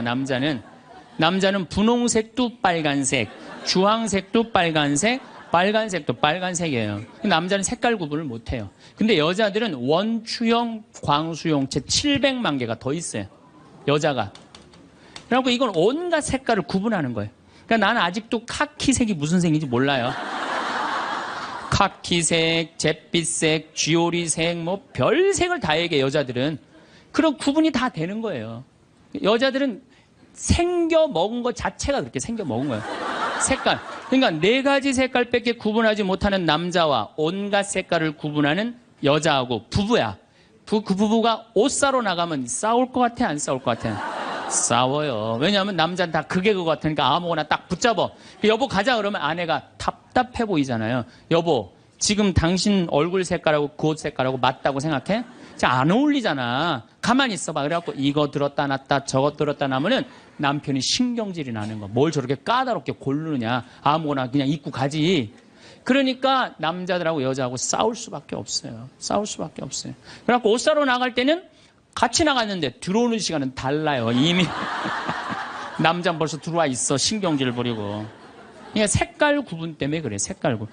그런데 남자들은 옛날에 사냥하던 버릇이 있어서 시각이 터널형 시각을 갖고 있어요. 멀리 사슴을 발견해야 돼. 곰도 발견해야 되고. 그래서 멀리 이렇게 쪼여서 보는 습관이 있어요. 남자들은. 멀리 있는 걸 잘 봐요. 남자들이. 그런데 요즘 남자들이 사냥을 해요, 안 해요? 안 해요. 쪼여 보는 습관은 있는데 사냥을 안 하니까 요걸 남자들이 어디다 쓰냐면 잔치집에 가면은 이쁜 여자가 있으면 그걸 쪼여서 봐요. 금방 누구한테 들켜요? 마누라한테 들키는 거예요. 이쁜 여자 처음 보냐고. 어떻게 알았지? 왜 몰라? 이렇게 쪼여서 보고 있는데. 그래서 참 재미난 통계가 있어요. 부부가 같이 잔치집에 가면 남자는 3명 내지 4명밖에 모른대, 온 사람. 그 사람 왔었어? 이런데요. 난 뭐 기억이 없는데? 기억이 없지. 당연히 이거 쪼이고 계속 보고 있었으니까. 근데 여자는 시각이 180도라 다 본대요, 다. 그 남자 넥타이를 몸에 고왔고 시계를 못 차고 왔는 것까지 다 한다는 거예요, 여자. 그래서 보통 정신적인 바람을 피는 걸 보면은 남자는 3명 정도 피는데 여자는 30명 정도 이미 피고 들어와요. 그런데 이게 이 터널형 시각을 가진 남편한테 아내가 심부름을 시킵니다. 여보, 냉장고에서 치즈 좀 꺼내와. 그러면 이 남자들이요, 딱 냉장고만 열면요, 답답한 거예요. 이놈의 치즈가 어디 있는 거야, 이게. 터널형으로 보니까 이게 안 보이는 거예요, 치즈. 못 찾아요. 그 좁은 그 냉장고 안에 있는 그걸 못 찾아요. 그래갖고, 아니, 치즈가 어디 있다고 그래. 나 못 찾겠는데. 그러면은 아내는 이게 180도 시각이기 때문에 뒷꼭지에도 시각이 있어요. 그래갖고 딱 냉장고 문을 열고 들여다도 안 봐요. 들여다도 안 보고 딱 손 넣고 딱 꺼내갖고 남편 코앞에 딱 들여대는 거예요. 이걸 못 찾느냐고. 그러면요, 남자들은요, 깜짝깜짝 놀라는 거예요. 아내의 능력에 대해서 놀라는 거예요. 그래갖고 결혼 생활 한 20년쯤 한 부부들을 보면은요, 아내가 부엌에서 소리만 지르면요, 남편은 경기를 일으키는 거예요. 이번 또 내가 뭘 잘못해갖고 저 소리를 지르는 거야. 그냥 남자들이 눈치가 없어요, 눈치가. 네, 말주변 없지, 눈치 없지. 그렇죠? 눈치가 없어요, 남자들이. 참, 그러니까 남자들이 어느 정도로 눈치가 없느냐면은 아내가 지금 자기를 미워하는지, 괴로워하는지 몰라요. 언제 아느냐면 귀싸대기를 맞아야지 알아요. 귀싸대기를 네. 귀싸대기를 딱 맞아야지, 아, 이거 지금 우리 마누라가 심각하구나. 아니면 아내가 눈물을 뚝뚝 흘릴 때 그때서 느끼기 시작하는 거예요. 정말 답답한 거죠. 그러니까 말주변 없지, 눈치 없지. 근데 아까도 말씀드렸지만, 어제도 말씀드렸지만은 이게 40까지, 50까지 살 땐 아무 문제가 없어요. 이게 100년 살면서요, 한 집에서 답답해서 못 살아요, 둘이. 답답해서 못 살아요. 아니, 말주변이 있나, 눈치가 있나. 거기 더 미치는 건 뭐예요? 청각이 떨어져요, 남자가. 청각이 떨어져요. 보통 개는 10만 사이클 정도 듣는다 그래요. 10만 사이클. 10만 사이클 듣고, 그 다음에 어린아이들은 3만 사이클 정도는. 그래서 초등학교 아이들, 중고등학교 아이들이 헤비메탈 음악이 좋아해요, 걔네들. 헤비메탈 음악 좋아하고, 엄마는 짜장면을 시켜서 혼자 먹고 나는 뭐 찌꺼기만 먹었어, 뭐 이런 랩 음악 걔네들은 다 들려요. 다 들려, 걔네들은. 여러분들은 잘 안 들리죠? 예. 이 얘네들이 3만, 엄마들은 2만 사이클 정도, 2만 사이클. 그러니까 젊은 부부가 같이 잠을 자갖고 건너방에서 애가 울잖아요? 그럼 누구 귀에만 들리느냐면 엄마 귀에만 들려요. 그래갖고, 여보, 나 너무 힘들어. 오늘 애하고 하루 종일 씨름을 해갖고 내가 힘들어서 못 일어나니까 당신이 일어나서 좀 나가봐. 이러면은 대부분의 남편들이 이렇게 말한대요. 아무 소리도 안 들리는데 뭐가 들린다 그래. 예민하게 굴지 말고 잠이나 자. 그러면은 누가 일어나서 나가느냐면은 아내가 일어나서 나가는 거, 엄마가 일어나서 나가는 거. 그러니까 아내들은 남편하고 살면 살수록 더 답답한 거야. 말주변이 있나, 눈치가 있나, 말귀를 알아듣나.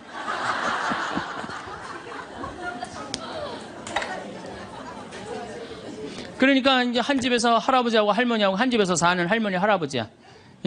할아버지가 이제 저녁 국을 못 끓였는지 너무 궁금한 거야. 그래서 안방에서 할머니한테, 여보 마누라, 오늘 저녁 국 못 끓였어?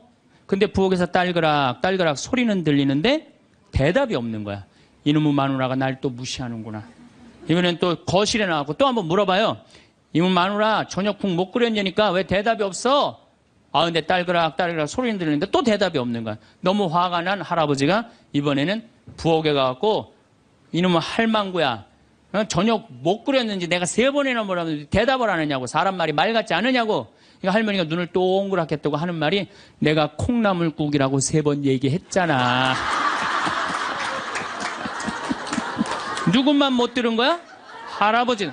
제가 이렇게 강의를 가면은요, 할아버지들이 이렇게 하고 듣는 할아버지들이 참 많아요. 이게 남자의 특성이에요. 그래서 남자들은 만 사이클밖에 못 들어요. 만 사이클. 그래갖고 남자들은 빠른 음악 들으면 다 시끄럽다고 그래. 다 시끄러워. 시끄러우니까 끄라고. 그저 남자한테 음악이라고 그러는 거는 꿍짝짝, 꿍짝짝. 어머나, 이러지 마세요.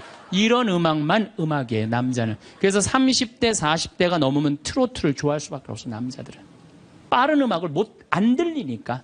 한 28,000 사이클 정도가 보통 우리 음악에서 나오는 헤비마트 음악이거든요. 그러니까 못 듣는 거예요, 그 다음부터는.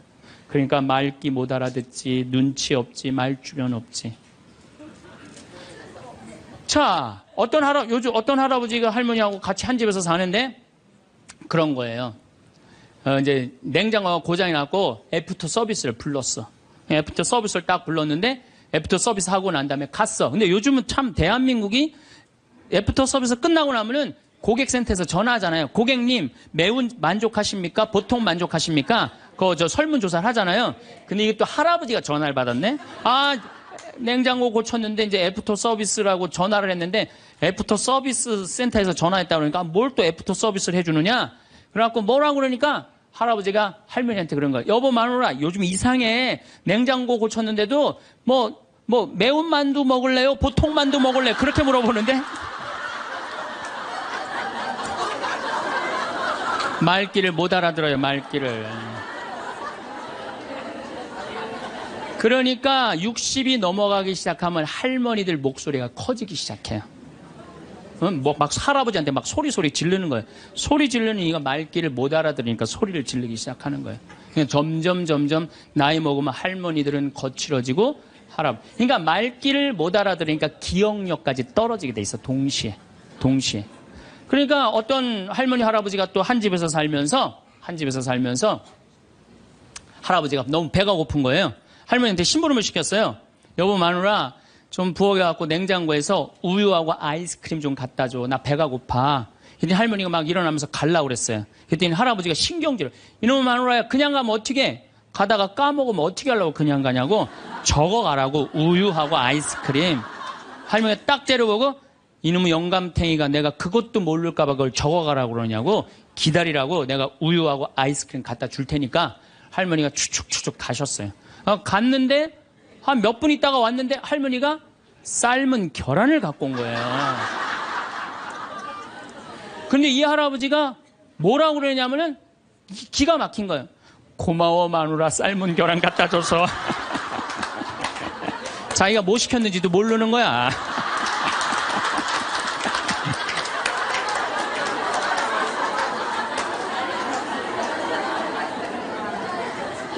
자, 여러분들 남자하고 여자는 이렇게 달라요.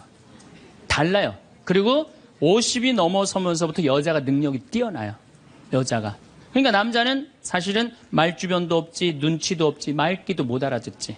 여기 지금 형제님들 몇 분 오셨는데 내가 60 넘어갖고 100살까지 집에서 안 쫓겨나고 살 수 있는 비법이 하나 있어요. 내가 마누라 옆에서 붙어서 사는 비법이 하나 있어. 내가 그거 비법을 알려드릴 테니까 여기 형제님들 내가 알려주는 대로 사시면 돼요. 그저 비법이라는 건 뭐냐면은 마누라가 시키는 대로 하고 사세요.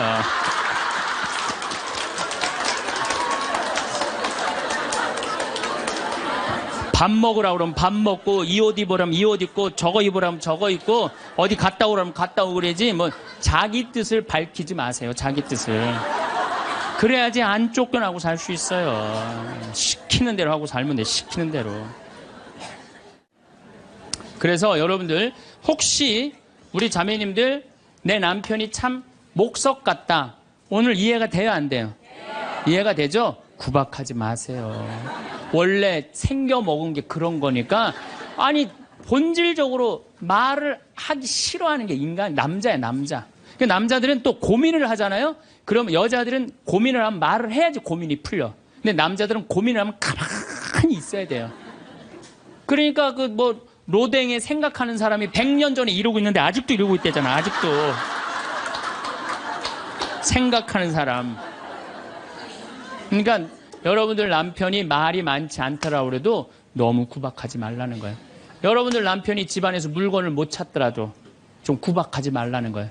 대신 여자는 집안에 있는 물건을 잘 찾지만 남자는 집 밖에서 물건을 잘 찾아요. 그러니까 여자는 딱 집만 나가면은 깜깜해져. 집만 나가면은. 그래갖고 남편이 3년 전에 너무 경치 좋은 데를 데리고 갔어. 근데 여자들은 3년 전에 간 데 기억 못 해요. 다시 3년 전에 똑같은 데 데려가도 이렇게 말합니다. 여자들은 여보 여기 너무 멋있다. 어떤 년이랑 여기 왔어? 자기 데리고 3년 전에 왔는데. 그러니까 남자들은 여기서 여보 오늘 평창 우리 가자 그러면 남자는 딱 머릿속에 평창, 용인, 신갈, 영동고속도로, 원주, 평창들은 머리에 그려져요. 근데 여자들은 딱 평창 아무 생각 없어요. 그냥 나오는 거예요. 그냥 아무 생각 어디 있는지 몰라요. 그래서 남자들도 이런 면에서는 이해를 해야 돼요. 여자가 말이 많은 거 당연한 거예요. 언어 능력이 뛰어나니까. 또 길을 못 찾는 거 당연한 거예요. 집안에서 살림은 잘하지만은 공간 인지 능력이라는 게 떨어져요. 그래갖고 그냥 거기 찾아오라고 해도 못 찾아오잖아요. 근데 남자들이 병신 같은 게 그것도 못 찾느냐고 이렇게 말할 필요가 없다는 거예요. 우리 마누라는 집안에서 물건은 잘 찾고 집 밖에서는 길을 못 찾는구나. 나는 집 밖에서 길을 잘 찾고 집안에서 물건을 못 찾고. 서로 이해가 되면은요 크크크 치치치 카카카 하고 안 싸워요. 서로 이해가 되면은 서로 안 싸우게 돼 있어요. 서로 이해가. 근데 우리는 서로 상대방, 남자의 특성, 여자의 특성을 모르기 때문에 상처 주는 말을 하는 거예요. 자, 결정적으로 문제가 또 하나 있어요. 피부에 문제가 있어요. 피부. 남자는 여자보다 피부가 4배 두꺼워요. 특별히 등가죽 같은 경우는 10배 정도 더 두꺼워요. 10배 정도. 등가죽은 남자가 훨씬 두껍습니다. 그러니까 보통 남자들은 이 피부가 여자가 4분의 1이 피부가 얇아요. 남자가 4분의 4라고 그러면은 여자는 4분의 3은 지방이야, 지방. 그래서 여자를 만지면 부들부들한 이유가 뭐예요? 피부가 얇기 때문에 그래요. 그 나이가 60이 되면은 똑같은 부부가 60이야. 여자가 먼저 늙을까요? 남자가 먼저 늙을까요? 여자가 훨씬 먼저 늙어요. 피부가 얇으니까 금방 처지는 거예요. 목에도 이게 처지고. 남자는 뺑뺑해. 피부가 두꺼워서 안 늘어져요. 안 늘어져. 그러니까 여러분들 부부싸움 할 때 이런 철면피 같은 인간 그리고 싸우죠? 철면피 같은 인간이 아니라 철면피예요. 두꺼워서. 그러니까 감각이 둔해요. 남자들이. 감각이 둔해요. 저는 어렸을 때 성당에 교리 배우러 가잖아요. 교리 배우러 가면은요, 토요일 날 이제 교리 배우러 가면은 막 중고등학교 때 여자애들이 만나면 막 깍지 끼고 막 팔짱 끼고 막 끌어안고 난 이해가 안 됐어요. 왜냐면 우리 남자들은 팔짱 끼고 끌어안고 그런 거 안 하거든요. 왔어? 잘 지냈어? 이걸로 끝이지. 근데 여자애들은 막 서로 끌어안고 저는 그 중학교 때 쟤네들이 무슨 성적으로 문제가 있나 이런 생각이 들었어요. 근데 더 이해가 안 갔던 건 뭐냐면은 그렇게 여자애들 셋이서 막 끌어안고 막 난리를 치다가 화장실에 오줌 누러 갈 때 3명이 팔짱 끼고 같이 가는 거. 난 그게 이해가 안 되더라고요. 우리 남자들은요, 아무리 친한 친구가 있어도 오줌 마려 올 땐 그냥 혼자 갔다 와요. 어디가 그럼 뭐라 그러냐, 나 오줌 누러 가. 그러고 혼자 가요. 남자들이 아무리 친해도 야, 오줌 마려우니까 우리 오줌 누러 같이 가자. 이런 남자 한 명도 없어요. 근데 여자들은 야, 우리 화장실 가는데 같이 가자. 그러고 가요, 같이. 그러니까 보통 여자들이 이게 무슨 얘기냐면 이마만큼 다정다감한 존재. 여자들이 다정다감하기 때문에 여러분들 우리 자매님들 제가 성당에서 그런 거 참 많이 봐요. 이렇게 얘기해보면 남자들은 서로 마주보고 얘기를 해요.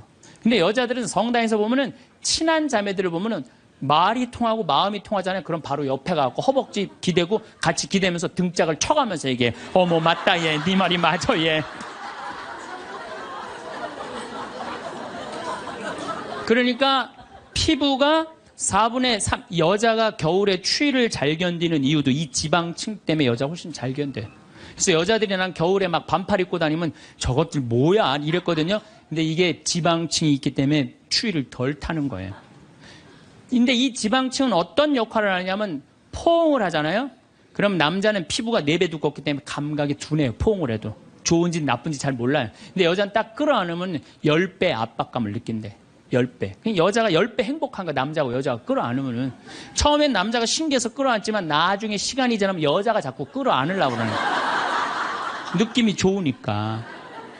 그러니까 감각이 둔한 남자하고 감각이 센서티브한 예민한 여자하고 한 집에서 살면요 갈등이 있게 돼 있어요. 갈등이. 남자는 점점 안 만지려고 그래. 점점 안 만지려고 그러고 여자는 자꾸 만지려고 그러고 느끼려고 그러고. 그러니까 보통 집에서 남편이 아파서 눕잖아요. 그러면 아내들이 난리가 나요. 여보 어떻게 해? 이렇게 아프면 그래갖고 막 얼음찜질도 해주고 배도 만지고 다리도 주물르고 별걸 다 해요. 호들갑을 그야말로 떠는 거죠. 남자는 너무너무 기분이 좋은 거야. 아내가 그렇게 해주니까. 근데 반대로 아내가 아파 눕잖아요. 그럼 남자들이 어떻게 할 줄을 몰라요. 기껏 한다는 게 한 5m 떨어져 갖고 많이 아파?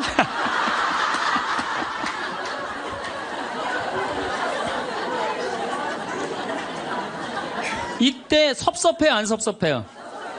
제가 이런 상담을 정말 많이 받았어요. 신부님, 내가 병원에 입원해갖고 누웠는데 남편이 와갖고, 남편이 이제 저녁에 이제 퇴근하고 와갖고 한다는 게 문 딱 열더니, 아이 참, 어떻게 하면 좋아? 아이 참, 이거 어떻게 하면 좋아?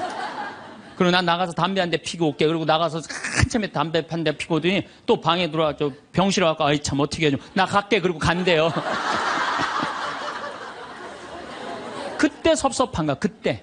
여자들은. 내가 자기 자식 새끼 키우느냐고 이렇게 아픈데 저렇게 여자들은 만지고, 고생했다 그러고, 아유, 살림하는 게 얼마나 힘들어요. 손도 주물르고, 다리도 주물르면은 마음 안에 있는 병, 육신의 병까지 다 날 텐데. 기껏 한다는 게 많이 아파. 그리고 아내가 한 3일 동안 알아놓으면 남자는 불편한 건 딱 하나예요. 밥 못 얻어 먹는 거.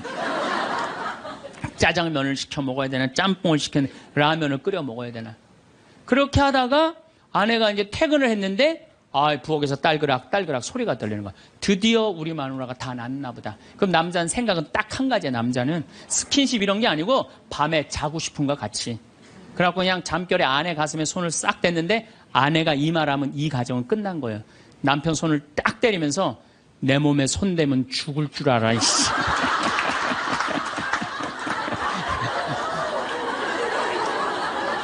이건 뭐냐면 이제 싫은 거예요. 이제 본질적으로 이제. 그러니까 남자가 손대는 것조차도 싫은 거예요. 그런데 남자는 그때까지도 몰라요. 내 아내가 얼마나 나한테 애정이 식어 있는지, 어떻게 찬 얼음이 돼 있는지 몰라요. 그러니까 귀싸대기를 맞을 때까지 모른다니까요.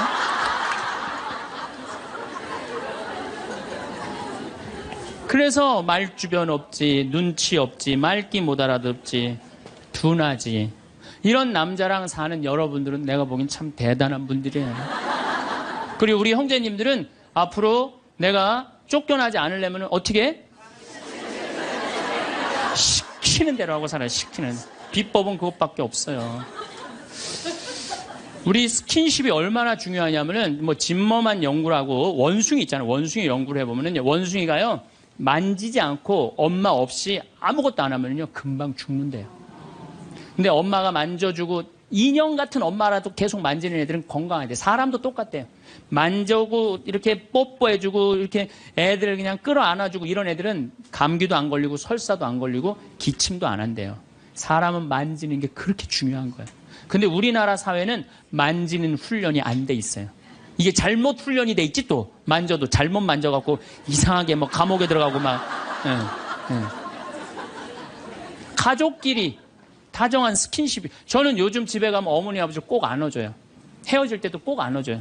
너무너무 좋아요. 저도 좋고 아버지 처음에 어색해 하시더니 요즘 잘 안아요. 요즘 아버지도. 얼마나 좋아요. 우리 자매님들 많은 분들이 신부님 참 혼자 사는 거 힘들지 않느냐고 이렇게 물어보는 분들이 있어요. 저는요 이렇게 물어보고 싶어요. 종자가 완전히 다른 두 종자가 한 집에서 사는 게 힘들어요? 한 종자가 한 집에서 그냥 사는 게 힘들어요? 어느 게 힘들어요? 종자가 완전히 다른 두 종자가 한 집에서 사는 게 힘들어요. 부부로 사는 게 쉬운 일이 아니에요. 그래서 30년, 40년, 50년 그 안 맞는 거 맞춰가면서 산다는 게 쉬운 일이 아니에요. 기적이에요. 맞아요. 그래서 우리 여기 자매님들 여러분들만 맞추는 거 아니에요. 사실 남편들도 맞춰요. 그러니까 남편한테 좀 기분 좋은 소리 해주세요. 남자는요 말에 너무너무 녹아나요. 그러니까 남편한테 무슨 소리를 남자들이 제일 좋아하는지 제가 알려드릴게요. 여보, 당신 죽으면 나도 따라 죽을게. 이 말에 남자들은 뻑 가요. 네. 뭐라 그러면서 여보, 난 당신 믿고 살아왔는데 난 당신 없으면 난 아무것도 아니야. 당신 죽으면 나도 따라 죽을 거야.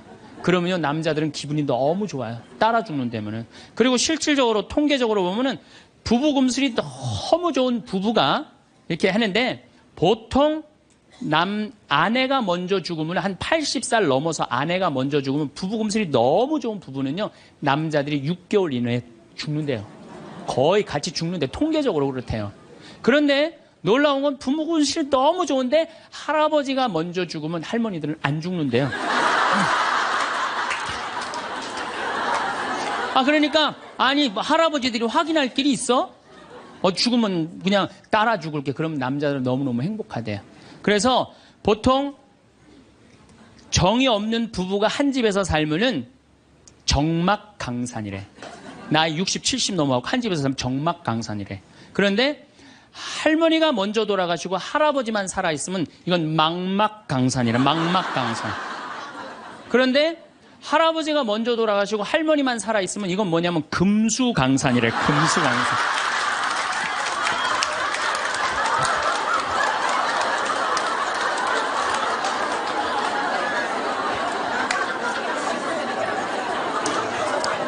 네, 동창 신부가 가정사목연구소 우리 수원교구 송용호 신부가 전해준 참 재미난 얘기를 하더라고요. 이게 이제 아빠들이 이제 아버지 학교를 운영하고 계신데 아빠들이 이렇게 하다 보면은 아빠들이 보면은 자식들한테 애정 표현을 안 하잖아요. 한번 안아주고 뽀뽀해주고 이래야 되는데 안 하잖아요. 그러니까 숙제를 내준대요. 아이들 아침에 학교할 때 포옹하고 볼에다 뽀뽀해주라고. 그러면은 숙제를 못 해온대요. 아들들은 막 도망가고 엄마는 딸들은 그런데 엄마한테 엄마 아빠가 미쳤나 봐. 날 끌어안고 막. 이게 가정이 아닌 거예요. 가정이 아닌 거예요. 그러니까 우리는 가족끼리 서로 말도 안 통해. 대화도 안 해. 그리고 이 스킨십도 없어. 그러니까 모양만 식구지 서로 애정이 없는 거예요. 서로 애정이 없는 거예요. 그래서 여러분들 이제 왜 우리가 심각하느냐. 제가 21세기는 노인의 시대라고 그러잖아요. 옛날에 50살 때까지 살 때는 아무 문제가 없었어요. 50살까지 살 때는 아무 문제가 없었는데 이제 100살까지 살아요. 그리고 지금 50살 되신 분들은 110살까지 살아요. 그리고 지금 40대 되신 분들은 120살까지 살아요. 120살까지 살아요. 요즘 우리 수원교구에 신부님, 부모님들 이렇게 돌아가시는 거면 97, 98, 94, 93 다 그래요. 그럼 지금 90대에 돌아간다면 여러분들은 30년, 40년 후에는 몇 살에 죽을 것 같아요? 110살, 120에 돌아가시게 돼 있어요. 그러니까 의술이 축복이 아니에요, 늙어서. 의술은 저주예요, 늙어서는. 네. 100살 넘어갖고 죽고 싶은데도 의학으로 연명을 시키잖아요. 그런데 만약에 50살에서부터 100살, 50년 동안 내 남편을 이해를 못해. 내 아내를 이해를 못해. 그래갖고 서로 답답하다고 크크크 치치치 카카카 이러고 싸우면서 50년을 사는 게 좋아요? 아니면은 남편이 말을 좀 안 해더라도 우리 남편은 맘마디밖에 못하는 사람이니까 내가 이해를 해야지. 냉장고에 물건 찾아오라면 물건 못 찾고 옷 찾으라면 그 장롱 안에 있는 옷도 못 찾잖아요. 그럼 내가 좀 찾아주고. 또 우리 형제님들은 아내가 좀 길도 못 찾고 바깥에서 능력이 떨어져도 안에서 살림을 하기 때문에 바깥을 못 해. 서로 이해를 하면은요, 서로 사랑스럽고 귀한 거예요. 그냥 상대방한테 잘 할 수 있는 거죠. 상대방한테. 자, 부부끼리도 말이 안 통하지만은 자식하고는 말 잘 통해요? 이게 이제 문제 중에 문제예요. 예? 부부끼리 안 통하면 내 속으로 난 자식하고라도 말이 통해야 되는데 자식하고 말이 안 통해. 자식하고. 근데 여러분들 1살에서부터 20살 때까지 자식들한테 주로 무슨 얘기하고 사셨어요? 테레비 그만 끄고 공부해. 잠 좀 그만 자고 친구들하고 그만 놀고 공부해. 너 출세하려면 공부해. 20년 동안 한 얘기라고는 이 공부하라는 얘기밖에 안 한 거예요. 그러니까 자식하고 대화의 채널이 없는 거예요. 대화의 채널이. 여러분들 1살서부터 10살까지 아이가 부모를 더 사랑해요. 30살서부터 40살까지 아이가 부모가 자식을 더 사랑해요. 1살서부터 10살까지 자식은 부모를 훨씬 사랑해요. 왜? 여러분들은 30살, 40살 때 바빠요, 안 바빠요? 바빠요. 성당 모임에도 나가야 되고, 계모임, 친정, 시댁, 추석, 또 남편하고 중간에 싸우고 뭐 이런 거 얼마나 바빠요. 그 중에 애를 키우는 것 뿐이에요. 근데 많은 사람들은 우리는 자식을 사랑한다고 생각해. 전혀 사랑하는 게 아니에요. 그건 사랑하는 게 아니에요. 근데 애들은 5살, 6살짜리 애는 오로지 누구밖에 없어요? 엄마밖에 없잖아요. 여러분들 5살짜리 아이가 엄마 오늘 저녁 혼자 먹어야 될 것 같은데 나 오늘 좀 계모임 있어서 나갔다 올게. 그런 애들 있어요, 없어요? 없어요. 오로지 누구만 바라봐라? 엄마만 바라보는 거. 엄마, 아빠만 바라보는 거. 그래갖고 얘가 이제 유치원에서 그림을 그렸어. 유치원을 그림을 그려갖고 아빠한테 이제 저녁 먹고 보여주고 싶은 거. 아빠, 나 이거 유치원에서 그림 그린 거야. 그런데 아빠는 이미 맘마디 해서 더 이상 말하기 싫어. 이제 야구 보고 싶어. 아빠가 한마디. 아빠 지금 텔레비전 보니까 엄마한테 가 있으면 아빠가 나중에 놀아줄게. 그리고 얘를 거절해요. 이게 거절이라는 단어를 제가 썼는데 얘 5살짜리 아이는 난 거절당했어. 난 너무 슬퍼. 이렇게 얘기 안 해요. 슬프지만은 아빠가 내 그림을 안 바라보지만 따지지 않아, 아빠한테. 뽀로통해서 엄마한테 가요. 엄마한테 가고 엄마 이거 아빠가 엄마한테 보여주래. 그 시간에는 엄마는 설거지하는 시간이야. 신경질을 부려요. 엄마 설거지하는 거 안 보여? 아무것도 안 하는 아빠한테 가. 또 거절당한 거예요. 그래서 얘가 몇 살 때까지 거절당하냐면 10살 때, 초등학교 3학년 때까지 거절당하는 거예요. 초등학교 4학년 딱 올라가면서 얘가 부엌하고 거실 중간에 서서 결심합니다. 니네들이 내 말을 안 들어줘? 니네들이 내 말을 안 들어준다면 난 오늘부터 내 얘기 니네들한테 안 할 거야. 그리고 4학년 때부터 방문을 걸어 잠고 부모하고 얘기를 안 합니다. 그래갖고 아빠가 보고 싶어갖고 아빠는 그냥 계속 사랑한다고 착각하고 있는 거예요. 애는 이미 떠났는데. 그래갖고 보고 싶어갖고 한 5학년 때 문 딱 열면은 딸이 어떻게 할까요? 눈을 흰 눈동자 95% 까만 눈동자 확 뒤집고 내 방 왜 노크도 없이 들어오냐고. 그럼 대부분의 아빠들은 이때 뭐라고 표현? 저거 사춘기가 시작됐다고. 천만의 말씀이에요. 여러분들이 10년 동안 애를 밀어냈기 때문에 애가 자기 살 길 찾아간 거예요. 사춘기가 아니에요. 근데 많은 경우는 우리나라는 제가 사춘기 때 튀어나간다고 그래요. 제가 뭐 미국이나 캐나다나 호주나 이렇게 보면은 거기 사람들은 퇴근하면 집에 무조건 들어와야 돼요. 다른 데 갈 데가 없어요. 그러니까 계속 애들하고 어울리는 거야. 거기 대부분의 아이들은 참 부모하고 다정해요. 근데 우리나라는 다정한 자식하고 부모하고 다정한 중고등학교 애들 내가 본 적이 거의 없어. 100명 중에 한두 명 볼까 말까야. 대부분의 애들이 이상하게 부모를 밀어내요. 왜 저렇게 밀어낼까? 가만히 생각을 해보니까 부모가 밀어낸 거야. 부모가 애들 얘기를 안 들어준 거야. 많은 사람들이 저한테 그래요. 신부님 어쩜 그렇게 말을 잘하느냐고. 그런 얘기를 참 많이 해요. 강의를 잘하느냐고. 제가 한 번은 저 파주의 경기도 저기 교장 교감 선생님 연수 때 내가 강의를 갔어. 한 200명쯤 되는 교장 선생님들이야. 44살 때. 그분들 표정이 뭐 저런 게 우리 60살 먹은 교장들한테 강의를 왔느냐 그런 표정이에요. 근데 내가 강의를 한 20분 했는데 자세가 바뀌시더라고. 끝났는데 기립박수를 받았어요. 성당 안 다니는 교장 선생님들 저한테 와갖고 신부님 말을 신학교에서 가르치느냐고. 저는 신학교에서 가르치는 게 아니라 내가 가만히 생각해보면 나는 어렸을 때 아버지가 내 얘기를 참 잘 들어줬던 것 같아.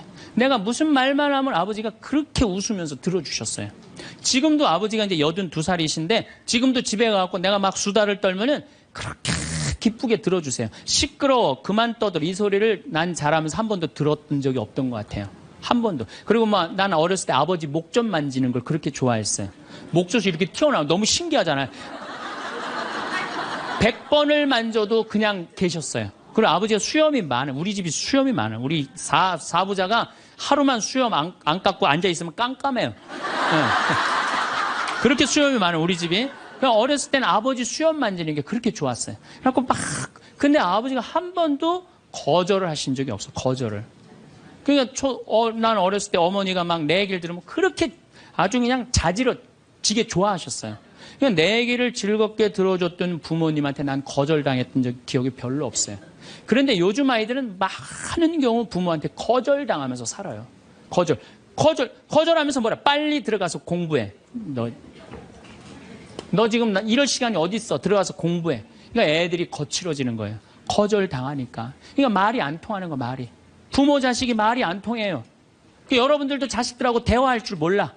그래갖고 오늘 이제 강의 들었어. 그러면은 엄마 오늘 뭐 명동에 강의 어떻게 뭐 신부님 뭐 강의 들으러 갔다니 어땠어? 그러면은 대부분의 우리 엄마들이 이렇게 말합니다. 좋았어. 어떻게 좋았어? 그냥 좋았어. 빨리 들어가서 공부해, 너. 대화할 줄 모르는 거예요, 대화할 줄. 엄마, 오늘 뭐 명동에 뭐 평창에 신부님 왔다는데 어땠어?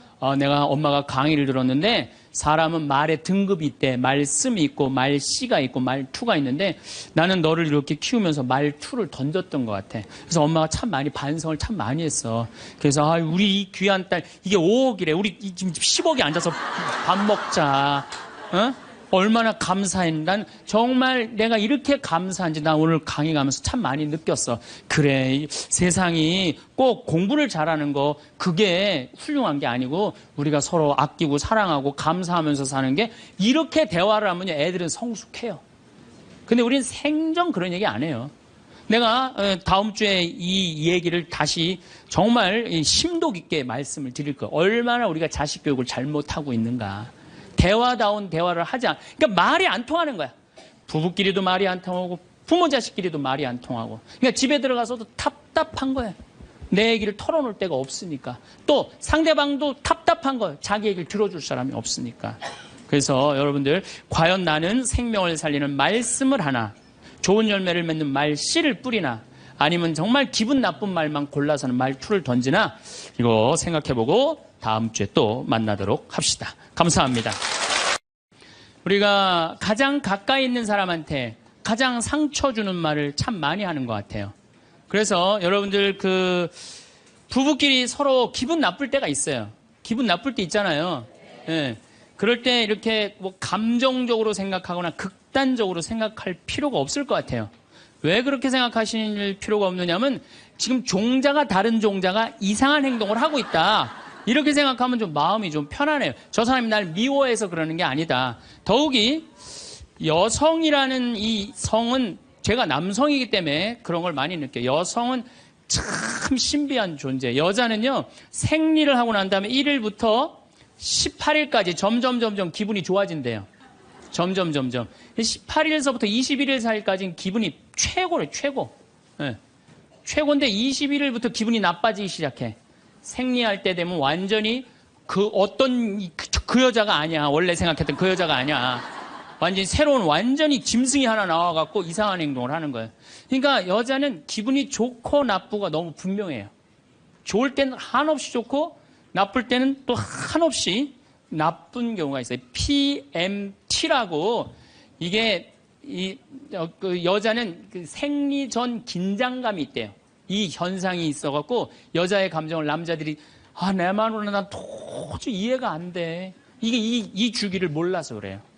더욱이 여자가 한 18일에서 21일 사이는 기분이 얼마나 좋으냐면은 처녀 때도 이때 만약에 파티장에 가고 술을 먹는데 남자를 보면은요 모든 남자가 다 멋있게 보인대.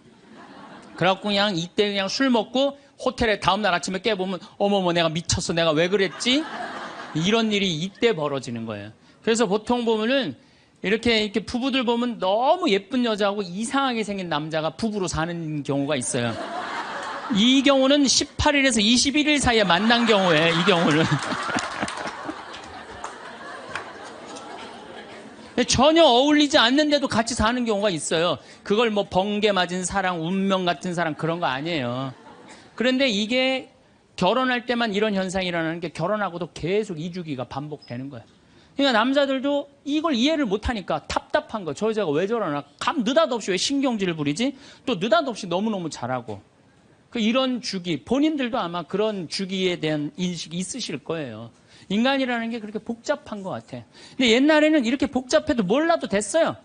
그냥 참고 살고 그냥 견디고 살고 성당에서 십자가 생각하고 참으라고 그러면은 그냥 참고 그리고 옛날에 제가 20년 전만 해도 신부님 남편이 때려요 남편이 바람 펴요 그러면 저도 그랬어요. 참고 살으라고. 왜? 참고 살 좀만 참으면 죽으니까 그냥 죽으니까 참고 살라고 그랬어요. 그 옛날엔 더 했죠. 그 옛날에는 뭐 100년 전, 200년 전에는 참고 살면 둘 중에 하나 아무나 빨리 죽으니까 그냥 근데 요즘은요. 한 40살 된 사람이 남편이 때려요, 바람 펴요, 빚만 만들어놔요 이러면요. 참고 살라고 얘기하기가 참 두려워요. 왜냐하면 참고 100년을 더 살아야 되는데 그거는 또 다른 형벌이거든요. 그러니까 여러분들도 이제는 남자라는 이 동물을, 짐승을, 종자를 이해를 하셔야 돼요. 남편을 이해하라는 게 아니에요. 남자가 생겨먹은 게 어떻고 또 여기 있는 우리 형제님들은 여자가 생겨먹은 게 그러면 훨씬 좀 덜 싸울 거예요. 덜 크크크 치치치 크크카 된다니까. 그런데 이제 부부끼리도 서로에 대한 이해가 필요하지만은 여러분들 자녀에 대한 이해가 필요합니다. 자녀를 이해하셔야 돼요. 그리고 자녀하고 대화를 해야 돼요. 자녀하고 대화를 해야 되는데 우리나라 엄마들은 참 편안하게 교육해요. 딱 한마디만 하면 되니까 공부해. 이건 절대 교육이 아니에요. 절대 교육이 아니에요. 작년 3월 13일 날 고등학교 3학년 남자아이가 엄마를 죽였어요. 목으로 칼을 찔러서. 그런데 얘가 전국 4천등 하는 아이였대요. 모의고사에. 전국. 근데 엄마는 전국 1등 하라고 그래요. 전국 1등. 나는 전교 1등은 들어봤어도 전국 1등은 처음 들어봤어요. 전국. 자식한테 전국 1등을 하라고 강요한 엄마는 처음 들어봤어요. 근데 얘는 전국 4천등이면요. 서울대 들어가요. 왜냐면 1년에 서울대 4,000명 정도 뽑거든요. 4,000명 정도 뽑으면 뭐 카이스트, 경찰대 뭐 이런 데 다 빠지면은요. 서울대 들어가고도 남아요. 그런데 얘는 전국 63등으로 고친 거야. 63등인지 62등인지. 내가 고등학교 때 반에서 받은 등수야, 이거야, 고등학교. 그런데 엄마가 이 성적표를 받아보고 아이를 야구방망이 골프채로 8시간을 두들겨 팼다는 거예요. 엄마가 전국 1등 하라고 그랬더니 왜 전국 62등 하느냐. 근데 3월 14일이 무슨 날이냐면 학부용 진학 상담하는 날이야. 얘는 전국 62등도 8시간 두들겨 맞았는데 이거 전국 4,000등 걸리면은 나는 죽는다. 그래갖고 엄마를 미리 죽인 거예요. 얘 지금 감옥에 가 있어요. 1차 재판 끝났어요. 3년형인가 지금 나왔어요. 나는 얘는 엄마를 죽였다고 생각하지 않아요. 시험 감독관을 죽인 거예요. 시험 감독관을. 근데 우리는 자녀들한테 공부하라는 왜 공부해야 되는지 인생에 대한 철학, 삶의 진리 이런 얘기 전혀 하지 않아요. 그냥 무조건 공부하라. 무조건 공부하라 그래. 그러니까 애들이 왜 공부해야 되는지도 모르고 부모가 하라고 그러니까 지겨워도 하는 거예요. 그러니까 부모가 지겨운 거예요. 부모가 지겹고 부모하고 말을 섞기 싫고. 여러분들 맨날 초등학교 이제 한 5학년만 되면은 남편이 맨날 술 먹고 들어와. 남편이 요즘 경기가 안 좋아갖고 400만 원을 벌어야 되는데 150만 원밖에 못 벌어. 400만 원을 벌었는데 150만 원밖에 못 벌어. 그래갖고 남편이 걱정이 돼갖고 맨날 술을 먹고 들어와요. 그러면은 엄마가 한다는 소리가 그래요. 지겨워 죽겠어. 뭐하러 나하고 결혼했어. 술하고 결혼하지. 내가 이혼을 하든가 말든가 해야지. 아빠는 맨날 술 먹고 들어오고. 초등학교 5학년만 되면은 여자의 초등학교 5학년 애들 눈치가 빨라요. 아, 우리 집이 지금 심각하구나. 엄마 아빠가 곧 이혼하면 나는 엄마하고 살아야 될까 아빠하고 살아야 될까 고민해요. 아빠가 밤 10시에 술이 취해갖고 들어왔어. 그래도 딸이라고 아빠 들어왔냐고. 아빠 오셨어요? 아빠가 한다는 소리가 우리 딸 이리 와. 아빠가 안아줄게. 걱정하지 말고 넌 들어가서 공부해. 이 아빠가 다 알아서 할게. 아니 엄마는 이혼한다는데 뭘 다 알아서 한다는 거야. 근데 엄마는 지겨워 죽겠어. 내가 이혼하든지 말든지 이런 소리 하면요. 얘는 마음 잡고 공부 못합니다. 공부하란다고 공부하는 게 아니거든요. 정말 지혜로운 엄마는 어떤 엄마인 줄 알아요? 남편 술 취해갖고 들어오면은 방에다 뉘어놓고 근심 어린 얼굴로 쳐다보는 초등학교 5학년 딸아 아빠가 맨날 술 먹고 들어오니까 걱정되지. 엄마 나 걱정돼. 아빠가 왜 저래 조금? 사실은 아빠가 요즘 경제가 좀 어렵지 않니? 너도 알다시피 지금 유럽의 그리스 사태 터졌잖아.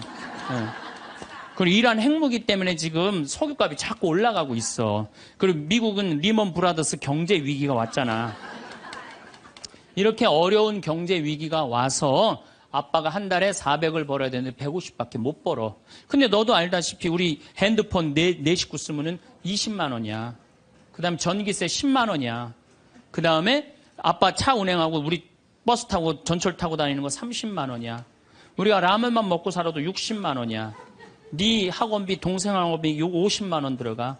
그러고 난 다음에 우리 아파트 부금 100만 원 들어가. 한 달에 최소한 250은 있어야 되는데 150밖에 6개월 동안 아빠가 지금 이렇게 우리 집이 마이너스야. 그래서 아빠가 저렇게 근심 걱정이 돼서 저렇게 술을 먹고 들어오니 네가 좀 이해를 해줬으면 좋겠다. 이렇게 말하면요, 얘는 방에 들어가서 고민해요.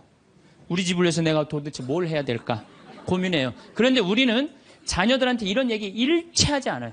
일치하지 않고 너는 들어가서 뭐 하라고 그래? 공부하라고 그래. 그러니까 애들이 공부를 왜 해야 되는지 모르잖아요. 유대인들은요, 초등학교 1학년만 되면은 왜 우리가 이 초막절을 지내야 되는지, 왜 우리가 과월절을 지내야 되는지, 할머니, 할아버지는 어떻게 살았고, 엄마, 아빠는 어떻게 살았고, 다 얘기해줘요. 그러니까 우리나라 애들은, 이스라엘 애들은 초등학교 1학년 때부터 철드는 거예요. 우리 역사, 이런 역사 안에서 내가 살아가야 되는구나. 제가 지난 3월 달에 내가 이제 다음 겨울에 저기 12월 달에 그 강의를 이제 말씀을 드릴 거예요. 3월 달에 이스라엘에 초청을 받아서 갔다 왔어요. 근데 마침 내가 그 사막 체험을 했는데 그때 이스라엘의 영재 아이들이 거기 왔었어요. 천재 아이들이죠.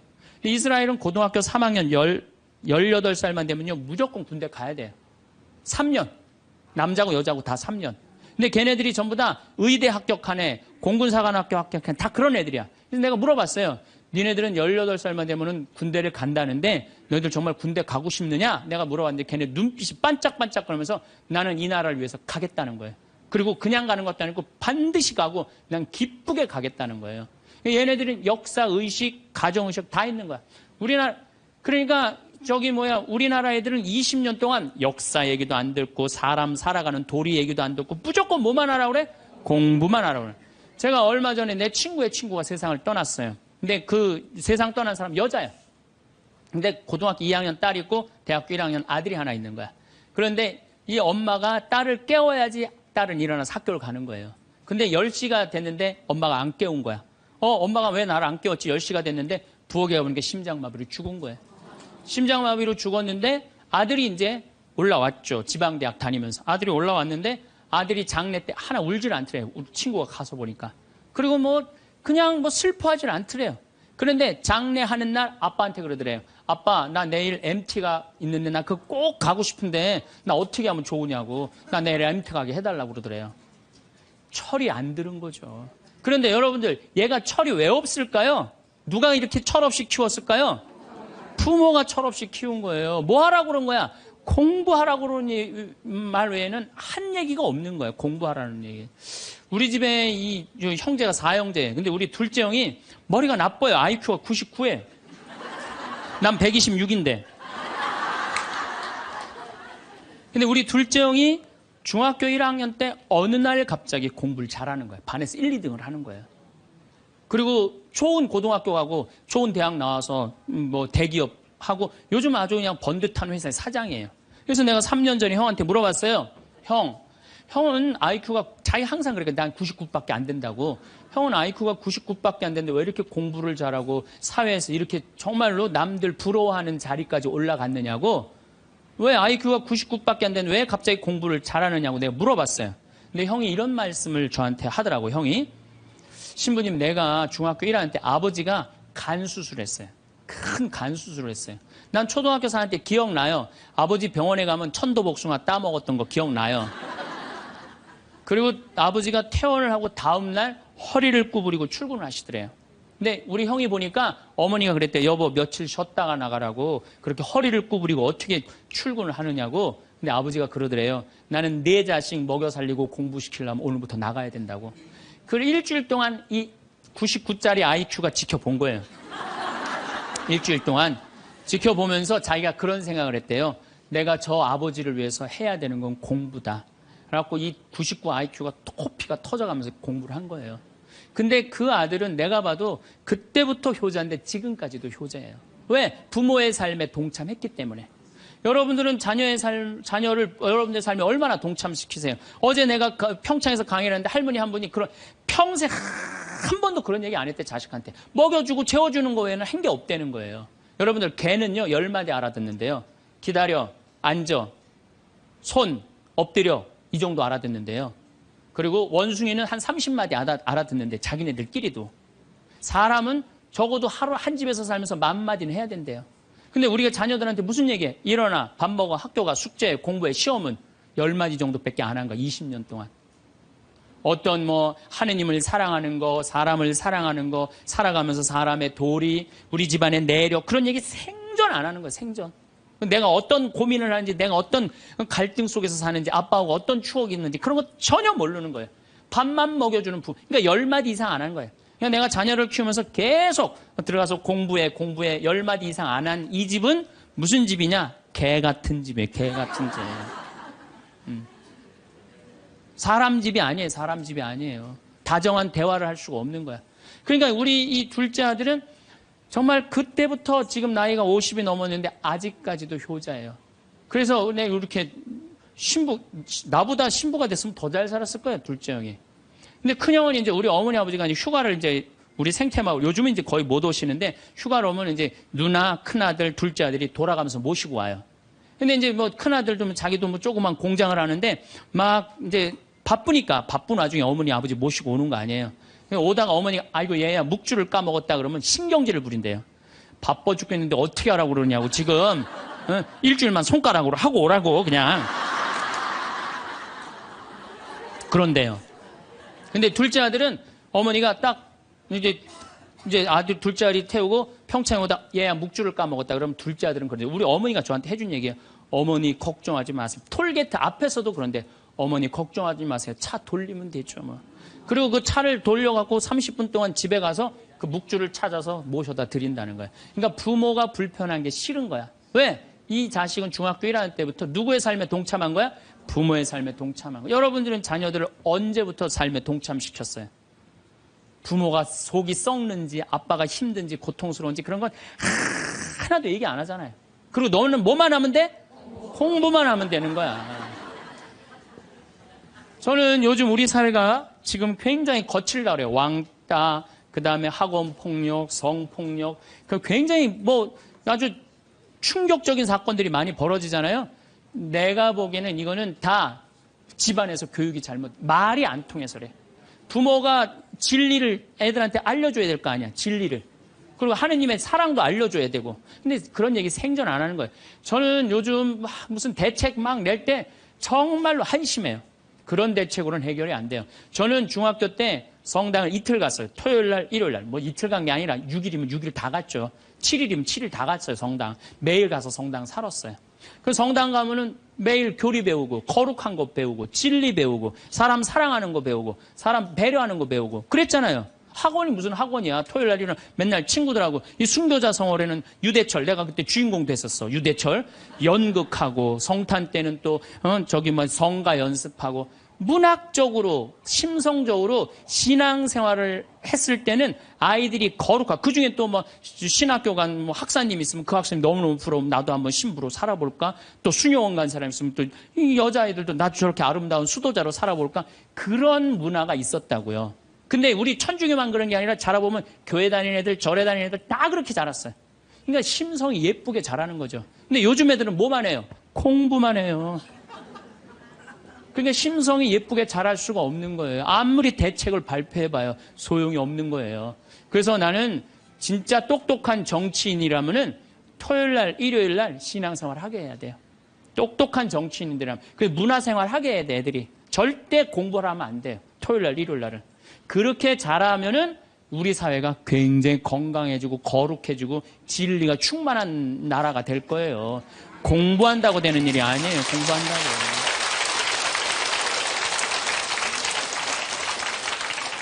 그러니까 자식들하고 대화를 하려고 해도 대화를 해본 적이 있어야지 대화를 할 거 아니야. 공부하라는 말 외에는 해본 적이 없는데. 그래서 엄마 명동에 어때? 좋았어?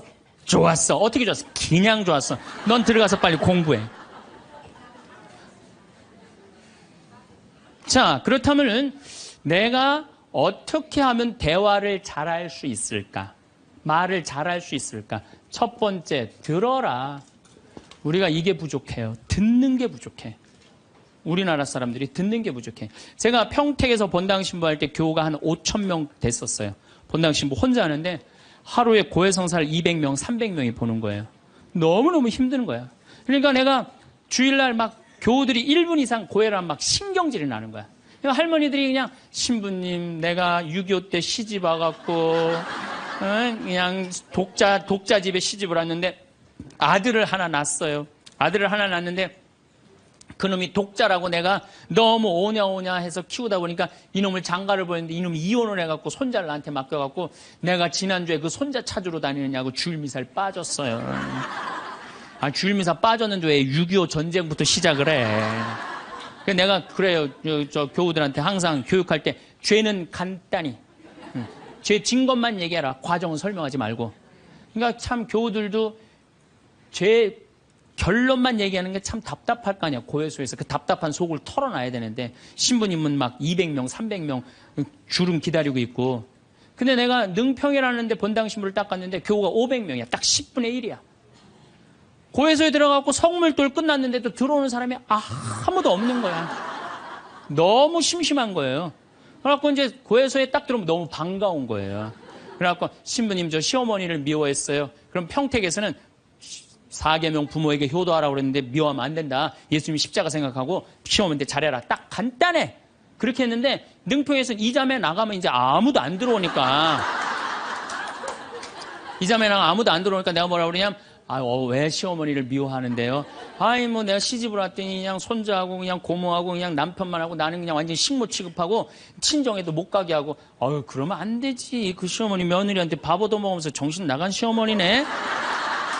그러면은 그 자매가 신이 나는 거지. 신이 그것뿐만 아니라 내가 혼수 살림 얼마나 구박을 많이 받았는지 몰라요. 그러면은 내가 이제 정말 늙으면 그거 정말 다 그래. 하여튼 자매님 참 그런 집에서 힘들게 산다 그러면 막 눈물 콧물 흘려가면서 시어머니 욕을 바가지로 해요. 그러면서 자매가 신부님 이렇게 시어머니 욕해도 되느냐고. 걱정하지 말라고. 여긴 비밀이 지켜지는 데니까 걱정하지 말라고. 한 20분 정도 막 시컷 시어머니 욕하면은요, 대부분의 며느리들이 뭐라 그러냐면, 신부님 꼭 시어머니가 있어서 불편한 것만은 아니에요. 시어머니가 애도 봐주고, 반찬도 이런 거 저런 거 해줄 때는 나 너무너무 좋아요. 그런 것도 있어요. 예. 신부님 이번 사순절을 맞이해서 내가 우리 성가정 만들려니까 내가 시어머니한테 내가 잘할게요. 뭐 잘하면 좋죠. 반찬도 맛있게 하고 한 번 더 웃으면서 얘기할게요. 훌륭하십니다. 나는 한 게 아무것도 없어. 그러느냐고. 그러면 자기가 고해하고, 자기가 훈화하고, 자기가 보속하고, 자기 결심까지 다 해서 다 하기가 나가. 말은요, 들어주기만 하면 돼요. 여러분들 친구들하고 뭐 좀 상담할 때 지적질 할 필요 하나 없어요. 나이 50, 60 넘어갖고, 너 그러니까 네가 그 꼴로 사는 거야. 그러면 자기 속 얘기하는 사람이 너 그러니까 그 꼴로 사는 거야. 그럴 때 맞아. 내가 그래서 내가 이 꼴로 사나 보다. 그럴 것 같아. 기분 나빠할 것 같아요. 당연히 기분 나빠하죠. 당연히. 우리 집에 많은 그 중고등학교 학교 다니기 싫어하는 애들을 데리고 와요. 요즘 내가 바빠서 거의 상담을 못 하는데 데리고 오면은 얘가 학교를 안 간다는 거예요. 중학교 2학년, 3학년 애가 학교를 관두겠다는 거예요. 그러면 내가 많은 경우 상담을 하면은 거의 90%는 그랬던 것 같아요. 너 학교 많이 다니기 싫으니? 네, 다니기 싫어. 그럼 관둬. 뭐 다니기 싫은데. 신부님한테 다니라고 설득하러 데리고 왔는데 신부님이 뭐라 그래? 나는 이제 그렇게 마음 먹고 애가 오는 거예요. 저 엄마가 날 저기까지 데려간 거는 나를 학교를 다시 다니게 설득을 시키려고 저 신부를 만나게 해주는구나. 근데 내가 관둬. 뭐하러 다녀? 내가 엄마한테 자세히 얘기해 줄 테니까 너 관둬. 근데 왜 다니기 싫은데 이거 이유가 뭐야? 그럼 공부도 따라가기 힘들어. 그래, 맞아. 한번 따라지면 그거 못 따라가. 너 있잖아. 너는 머리로 살 놈이 아니라 내가 보기엔 몸으로 살 놈이다, 너. 너 우리 생태마을에 와갖고 농사나 져라. 그러면 이제 자기 친구 얘기, 부모한테 섭섭한 얘기 다 해요. 그럼 얼마나 힘들었겠니? 그거 다니기, 너 수업 시간에 조는 이유가 있지. 이해를 해야지 알아서 볼 거 아니야. 이해도 안 되는데 눈 뜨고 쳐다보고 있는 거 쉽지 않지. 신부님 그거 어떻게 알았냐. 다 내가 옛날에 해봐서 알아. 한 1시간 동안 얘 공감, 동감 해주고 고개만 끄덕여주면요. 얘네들이 거의 끝날 때 뭐라 그러는지 알아요? 신부님 막 그래도 아무리 생각해봐도 중학교는 졸업해야 될 것 같아요. 아니야. 중학교 졸업할 필요 없어. 나중에 네가 철 들으면 졸업해도 돼. 자퇴 그냥 하는 걸로 하자. 아니에요, 신부님. 중학교 졸업하는 게 나을 것 같아. 그래? 그러면 가서 한번 다녀봐. 다니다 힘들면은 꼭 나한테 얘기하면 내가 꼭 엄마한테 얘기해 줄게. 그래서 중학교, 고등학교, 대학 졸업한 애들 많아요. 아직도 연락하는 애들이 많아요. 신부님 감사하다고. 그러면 내가 아이하고 면담할 때 엄마들이 나한테 이렇게 신부님 무슨 얘기 했느냐는 거예요. 무슨 얘기? 난 한 얘기 아무것도 없어요. 그냥 고개만 끄덕여 준 거예요. 그런데 여러분들은 자녀들한테 대화할 때 뭐를 얘기해요? 조금만 고생하면 너 괜찮을 텐데 왜 그 고생을 안 하느냐? 너 저 2년, 3년만 지나면 대학 들어가면 너 마음대로 할 텐데 너 공부해. 걔는 지금 지옥 같은데. 그러니까 강요하는 거야. 대화가 아니야. 대화가. 그러니까 안 되는 거예요. 인도에는요. 대화를 하면은요. 이호덕 선생님이라고 글 우리말 쓰기 아주 돌아가셨는데 책 잘 쓰는 분 계셔요. 그분 책에 그런 내용이 나와요. 인도에 여행을 하는데 사람들이 대화를 하면서 그러더래요. 아차 그러더래요. 아차. 얘네들이 우리나라처럼 뭐 물건 까먹어 아차 그러나 그랬대요. 근데 학교 수업에 갔는데 애들이 선생님을 보고 아차 그러더래요. 그래서 그게 무슨 뜻이냐 그러니까 내가 지금 네 이야기를 들어주고 있으니까 네 말이 맞다라는 뜻으로 내가 아차 해주는 거. 네 말이 사람이 지금도 고개를 끄덕이는 분들 그게 참 중요해요. 고개를 끄덕이는 게 중요한 거예요. 그래서 나는 이렇게 교우들이 상담하거나 우리 신부들이 가끔 상담 올 때도 있어요. 특히 신부들이 상담 올 때는 내가 거의 말 안 해요. 자기네들 다 하니까 고개만 끄덕여 주는 거예요. 고개만. 그럼 뭐 관두겠다 뭐 이런 신부들도 그냥 계속 고개만 끄덕여 주는 거예요. 한 3시간, 4시간 계속. 그러면 3시간, 4시간 정도 이제 가겠다고 일어나잖아요? 그럼 내가 못 일어나요. 너무 흔들어갖고 어지러워서. 그런데 놀랍게도 답을 찾아가는 신부들이 많아요. 답을 찾아가서 사지로 잘 살아요. 내가 여러분들 나이 30, 40 넘어서 답 모르는 사람이 있어요. 인생에 답 모르는 사람이 있어요. 근데 내가 지금 저 사람한테 내 얘기를 하는 건 이 답답한 속을 좀 알아달라는 얘기예요. 그러니까 여러분들 대화의 기본은 판단하지 않고 들어주는 거예요. 판단하지 않고 그냥 그 사람 마음에 공감해 주는 거예요. 두 번째, 내가 대화 다 잘하고 싶다. 이기려 하지 마라. 우리가 이 대화에 이게 뭐예요? 이 쥐래. 이기려고. 말하면 내가 꼭 저 사람을 설득해서 이기려고 그래. 근데 여러분들 설득이 돼요? 안 돼요. 내 남편도 설득이 안 되는데. 그렇죠? 내 자식도 설득이 안 되는데 남이 설득이 되겠어요? 그러니까 종교 얘기, 정치 얘기, 이데올로기 얘기 이런 얘기는 하는 게 아니에요. 근데 그냥 꼭 내가 어디 강의 가면 제일 당황스러운 게 그거야. 신부님 이번에 대통령 어떻게 될까? 신부님 박근혜에 대해서 어떻게 생각하느냐고. 이건 미치는 거예요. 이 사람이 전라도 사람인지 경상도 사람인지 아니면 이 사람이 페미니스트인지 아니면 남성 우월주의인지 모르잖아요. 그러니까 그런 정치 얘기를 끊을 때 싸움이 일어나게 돼 있는 거예요. 그리고 그건 설득이 안 돼요. 사람은요, 안 변합니다. 웬만하면 안 변해요. 변하기가 쉽지가 않아요. 여기 계시면 여러분도 변할 것 같아요? 변하기 쉽지 않아요. 이스라엘 백성이 400년 동안 이집트에서 종살이 했어요. 그리고 이제 이스라엘에 딱 들어가려고 그러는데 딱 걸렸어요. 왜? 하느님이 가만히 보니까 종살이 하던 습관을 못 버리는 거야. 계속 불평하고 자기 스스로 뭘 해나가야 되는데 하느님이 고민을 하다가 얘네들은 안 바뀌겠다. 400년 동안 이 몸에 배갖고 그래서 이제 이집트는 떠나왔으니까 어떻게 40년 동안 보름이면 가요. 그 이집트에서부터 이스라엘까지 보름이면 가는 거리인데 40년을 떠돌아다니면서 그 노예살이에 몸에 뱉던 사람을 다 죽여요. 그리고 완전히 새로운 사람만 다 들어가요. 다시 태어난 사람만. 그렇게 안 변하는 게 그러니까 40년 동안 단련 기간을 주는 거예요. 또 예수님도 부활해 갖고 왔는데 사람들 변했어요? 안 변했어요. 변한 사람 없어요. 12 제자